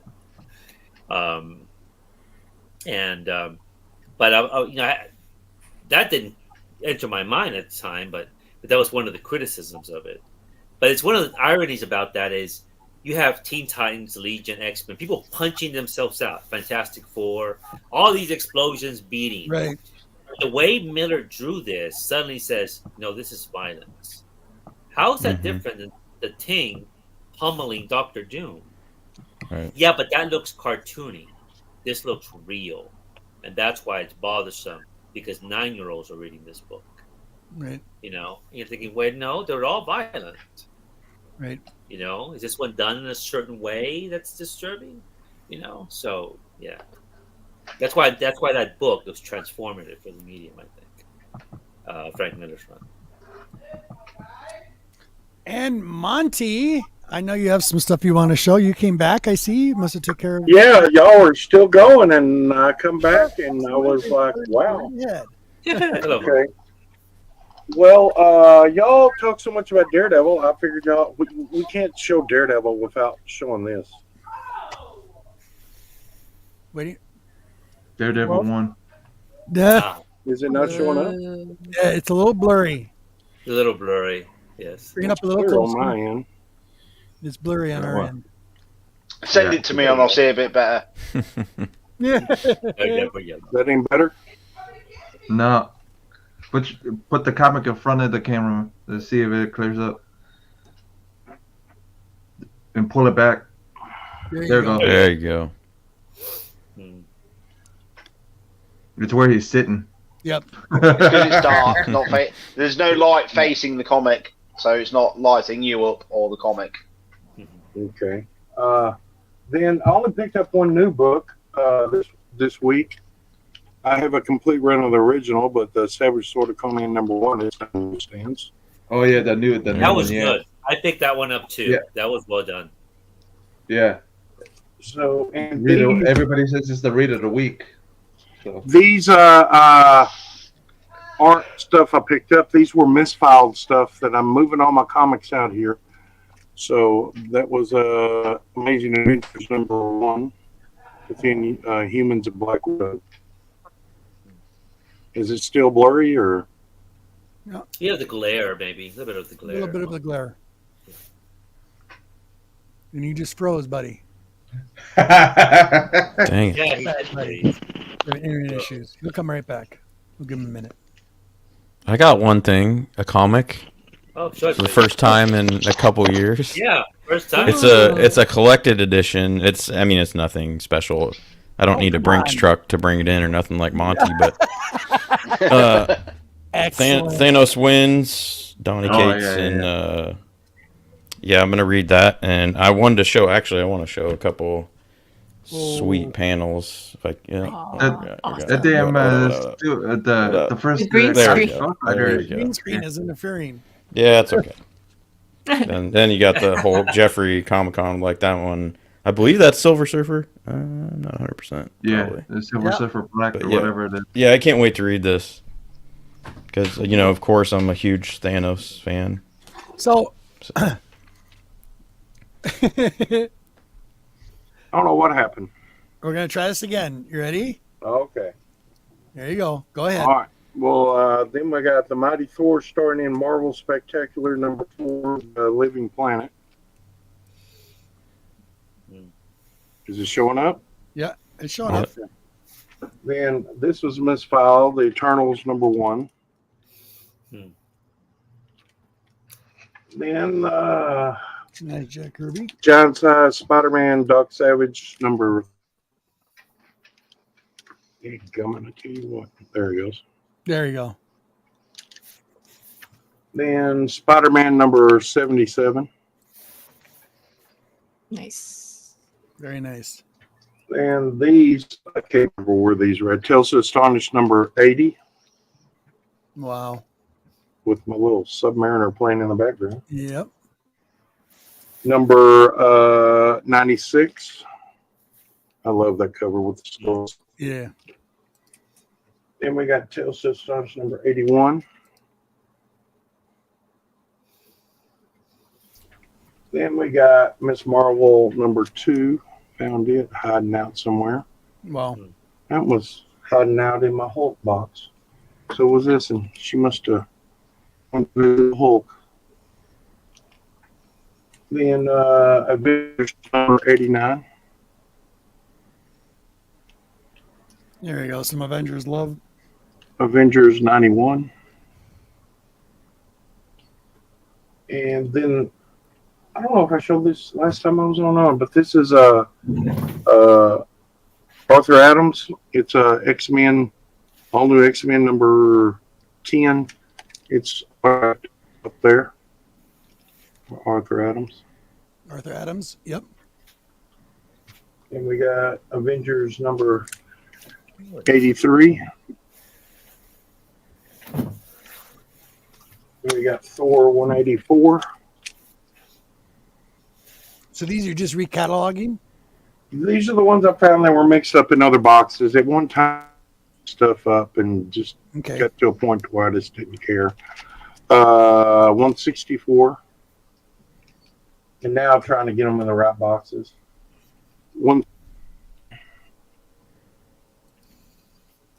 And 141.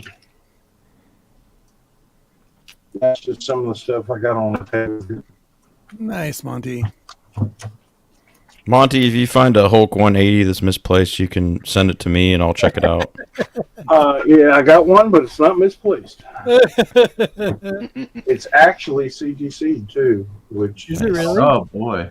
I don't know Wow. why I did it, but I did. But And it's one Smart short man. box full of the same one. Yeah, probably. Probably. Does anyone know here? In quality order. No, Say does it again, anyone Glenn? know about? I had a question regarding the Hugh Jackman. At my shop, my friend, he sent off to CGC about a year ago. It's going to be Uh-huh. a year now. It's for the Hugh Jackman signature. He sent off Hulk 181. CGC had said they were boy. going to have a signing for Hugh Jackman. And been communicating with him back and forth, and it still hasn't happened. Do anybody here know what's going on there? Well, Have you heard about They this? might have lost Hugh his- Jackman? that's a touchy subject, but they might have lost his book and don't want to replace it. Yeah. Jeez. I hope he insured it because that's the when I decide to do my Silver Surfer, my one, I'm going to have it Yes. like way over insured for any of the yeah, of those issues. that married couple and all this other stuff going on There's a lot too. of that happening lately, Gore, and it's kind of sad. Yeah, but I wonder. But you guys haven't heard anything from CGC regarding the Hugh. But you guys remember hearing about that, right? The Hugh Jackman was going There's to. loads Yeah, it of was a questions while online. ago. There's loads of questions online about. I'm just looking about people asking the same question Yeah. as what you are. I never even heard Hugh Jackman was doing signatures. If I it's saw been that over- announcement, but If it's been over a year, I mean, Yeah. dude, if he hadn't signed in over a year, it needs to be sent back. Yeah, I think that's what he's They- going to that- do. Yeah. I hope he took That's what it pictures needs to before he sent happen. it in. Yeah. Is it gonna happen? That's the problem. If he didn't take That's not pictures, he good, because- he may end up with a different book if he didn't get pictures of it. Well, the thing is, I know some I of you know guys. Hugh Jackman address. That's the only other thing. Getting his autograph. Yeah. If you guys haven't heard anything back, then it's not good. Then. yeah. No. Mm-mm. Yeah. There's this post from the 12th of February, and it says about someone trying to get their books back for other signings and being unable to get the books back yet. Okay. It's not good. So it looks like an awkward situation, but that's probably CGC with a capital letters, isn't it, at the minute? Yeah, this all came from CGC. That's the reason he did it. I was there when the announcement came out, and he was excited about it. He owns a Right. comic shop, and he was Sure. going to send out one. He's got several copies, but he's going to send out one of his copies to have it signed by him and to have it ready for this year's movie, right? So that you can sell it or just keep it. He was going to keep this one. He was going to keep this one. Right. But like you said, if you guys haven't heard anything, and you guys, some of you guys are, keep up with this, it's a really bad sign, and CGC could be in serious legal trouble Yeah. because it came from them. They came from them to have this signature, and it didn't happen. So they have some serious. They're already in hot water. You Yeah. guys already know. That's Yeah, insane. they're already The other on the one- frying pan. Yeah, this is this is another the tip of the iceberg for what's going to come out. Oh, I see. Yeah. Yeah. Yeah. That's been my paranoia for a long time, is sending books in that are like Mhm. more Mine too. valuable. Yep. Yeah. So I like to keep them raw. Me too. That's I don't why even my- like. That's for why me, my it- big books haven't been sent in. The big Or ones. just I buy them got. slabbed already. Yeah. Yeah. Yeah. Yeah. You're or that. arguing, yeah. Exactly. Yeah. Well, thank you. No, I'm probably going to see them after the street. I'm going to go see them at the shop. It's a couple. Right. They own the shop on the street, and I'm going to see. Well, I'll just tell what you guys said and see what he's going to do. So, Damien's in the house. It's tough. Yeah. hey, Did you read his Damien. email? Damien. There he is. I got to meet him in person. That was really cool. I know, I'm so MegaCon. jealous. It was. Yeah. One of Oh the man, I was supposed to come down for that too, Jeff. I was so sad when I couldn't. make it.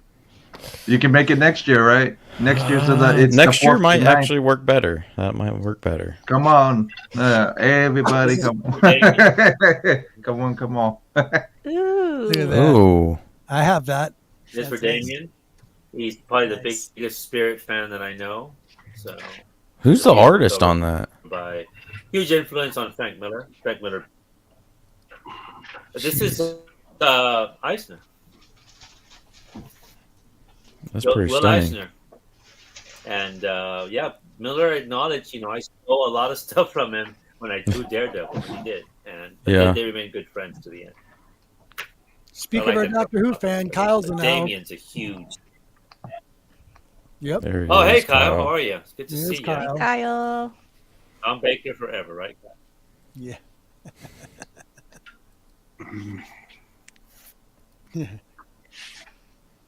Will Eisner, the watercolors, I think. Yep. Yeah, that was stunning.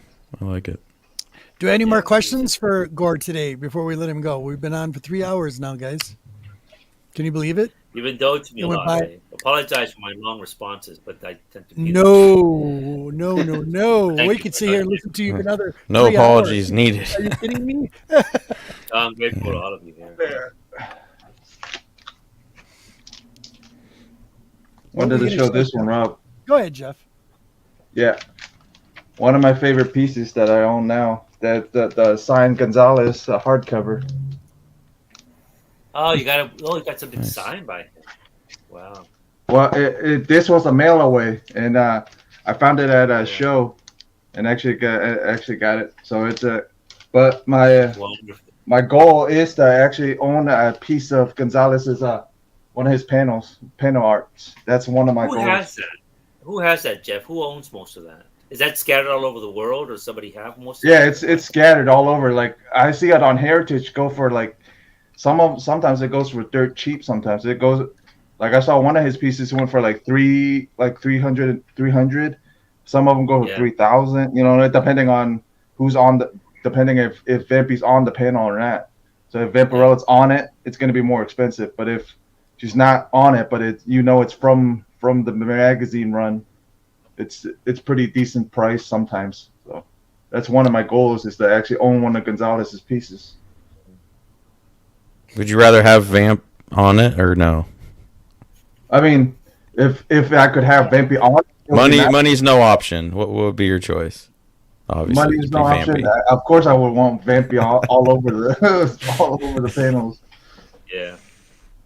Okay, guys, we're going to wrap this up, and let's go with my first. So whatever you got coming up and whatever is going on, please tell the community. Here's your moment. Monty. I think I I'm gonna be taking a little hiatus, so Okay. you'll see me when you see me. Okie doke. Uncle Roman. Uncle Roman. Yes. But he's not asleep. What you got coming up? What you got going on? Please tell the community. This is your moment. Nothing.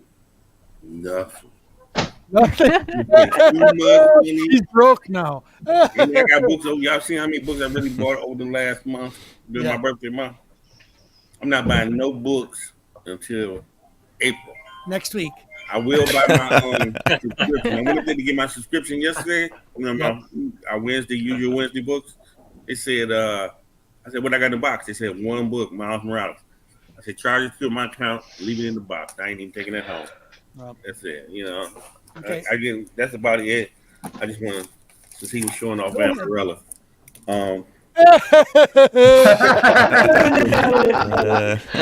Of course. Other than that, yeah, it's a con in April I want to go to. They got a new con here in Detroit. We'll be in Dearborn. I'm going to that at the end of April. It'll be a wild time in April, and it's just my offset of the Vampirella. We got the offset. All right. Cool. There you go. There's the Battle of Planets. Y'all have a wonderful week. Jeff? Well, I got a couple things I'm working on, but I really want to do one about talking about if a Vampy movie does come, who do we want to play? Certain characters. So that's coming. Yeah. Well, I may have Gore come on. Then I'll talk to Gore and everybody else. But I would want, you know what I mean, to actually all the characters and stuff. But I got Monica a couple other Monica things I'm Bellucci. Monica Bellucci. That's my choice. I got a couple. Yeah, I got other things I'm working on, but some. I'm gonna try to get a couple of cosplayers on, a couple of collectors of Vampy on that are bigger collectors than I am. So What? Cool. What? yeah, They exist? yeah. Holy cow.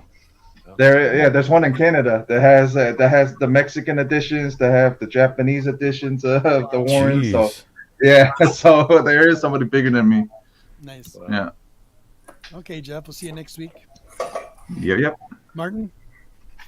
I've got a comic box waiting. I've found some bargains, a special wraparound that I've been looking for. Now that I've got my Strange Academy ratio that I was looking for, I've been looking for some of my other bits. So I'll talk about that when they come. Hopefully, I don't know whether they're going to be next week. I've got to be realistic because I've got it to come from the USA. And I've heard that the comic I bought 3 or 4 days ago could be next Friday that it gets delivered. So it's long-winded sometimes. So we'll see what I've got. I don't have any of these big, massive grails to show, but I've got other things better. Nice. You got a family to show. That's better than a grail. No. That's at Sir Isaac Newton's house, and that's the famous apple tree. Thanks. That is awesome. And the kids were dropping apples and everything. I just got to find the video. I couldn't find it. Nice. Very cool, Martin. like I was the other night. So I have some special things in other ways that I can't. I don't have the comic supplies across here because it's not as popular. But I've got the history. There you go. So I can Love battle you history. back that way. There you go. And to my brother Carlito, it was wonderful having you. Please come back. Yeah, for sure, man. I enjoyed your company so much here today. I was just thankful to be here, to be honest. Hey, weren't you just like awestruck? Oh, man. It's fantastic, wasn't it? Jeez. So please come back. Yeah. I got to plug Yes. Dan and John's Comics with Kids. They're going to do a show talking movies tonight. I'm sure it's going to be like 9 Central maybe, or 8 Central. Oh. Yeah, I might show up on that. I'm not sure yet, but Dan invited me, so yeah. So I might Blade Runner come theme, by. I think. Might come by for that. That's really all I got going on, and I'm kind of like Monty. I'm going to be a little incognito here and there. Okay. So Carlito. Incognito. Jojo. Hey. I really want to thank you very much for being here today. It was wonderful having you. Please come back anytime. Yeah, We need to have it was a JoJo on blast. more. Yeah, JoJo needs to be on more for sure. Yeah, finally getting to talk to all of you is so cool because I know we've all talked in the chats for like years, literally. So yeah. For my channel, I'm gonna be going live tomorrow at 6 Pacific. So Sweet. I'll probably just do, I don't know, like a Flicks and Comics live, just kind of because I've been gone for like 2 weeks on a business trip, so I haven't put out anything as of late. So I kind of just wanted to like fill in all my people on what's going on and stuff. So yeah, it'll be fun just to hang out. Have you seen Dune 2 yet, JoJo? I haven't. Okay. Yeah, like I said, I've been gone. I've been in Arizona for 2 weeks, so I just got back and I can't wait till you do. I want to So hear I'm what you yeah. I have put to watch you on it. again, Jojo. Before I let before I let Gore Vidal go, do you have anything you want to ask him right now while we got him live? Yes, come on.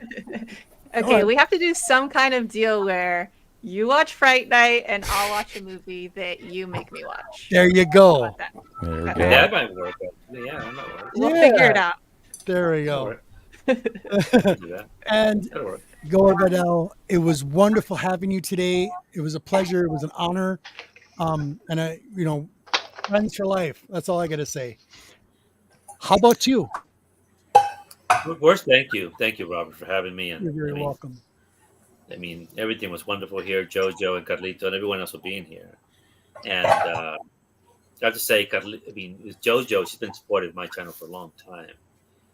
And also just one of the few women on YouTube. I mean, we have Caroline and a few others. We used to be more when I started on YouTube. And but but I'm grateful for all of you for staying around. I mean, and indulging me here. I really enjoyed this. And regarding my channels, I'm a mood. I make videos like I read. It's a mood thing, and I don't know which I'll make a video for the comics. The last thing I did was the Born Again Gallery Edition, which I showed. People didn't know about it, to go and get it. Did they like it? And my book channel, I'm not sure what I'm going to make there. But again, it's just discussing books that I like. And that's probably what I'll do. There is a tag going around. 2 different people tagged me. I normally don't do book tags or comic tags, but it has to do books has to do with before you die. I mean, books that you want to read before you die, what you read, what's going to happen to your library. I think it's called the Memento Mori one. And I've been thinking about doing that one, so that I might consider that. And if I do, it'll be on Libro Paradiso channel. And the Libro Paradiso is, it's a reference to the movie Cinema Paradiso, but here it's about books. So, yeah. But otherwise, that'll be it. And otherwise, read your comics, enjoy your comics, and, stories, I love it. Oh my God, we got to send him some gloves. So you don't care. Anyway. That's my man. Remember Richard Gere had this rolled up. Yes, yes. I was just gonna say one of my favorite movies. That scene in the comic book store, and he's Monty just having hey, somebody call 911. Monty's falling out.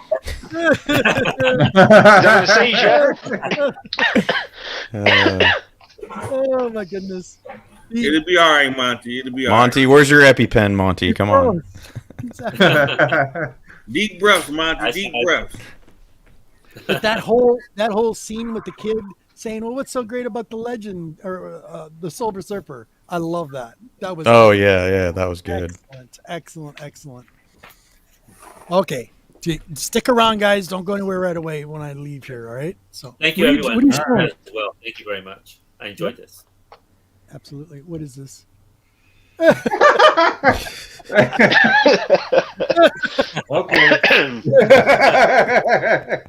Do you want to do that? Peace offering. I'm gonna get somebody to draw Thunder the Barbarian on this. That's why I bought one. Nice. Peace offering. They don't like that. They don't like that run anyway. So yeah, that's cool. Okay. And to you, community, please check out the links down below. It's all Gore, and we also have John Comics with Kids down there. Please go check that out. It's wonderful stuff. You don't know what you're missing, so please go check it out. All you guys on the panel today were fantastic, as always. Gore, I just want to say thank you again. I'm going to say it again and again. This was a wonderful show. I had a lot of fun. Hope you guys did too. And with that said, what else? Make sure you come check us out next week. We'll have another guest on as well. And what are you doing, Martin? I'm distracted by you. Another hat. Oh, jeez. I love it. So, man with hat. Say bye, everybody. Goodbye. Bye, everybody. Bye. Adios, everyone. Thank you to the chat. Thank you so much.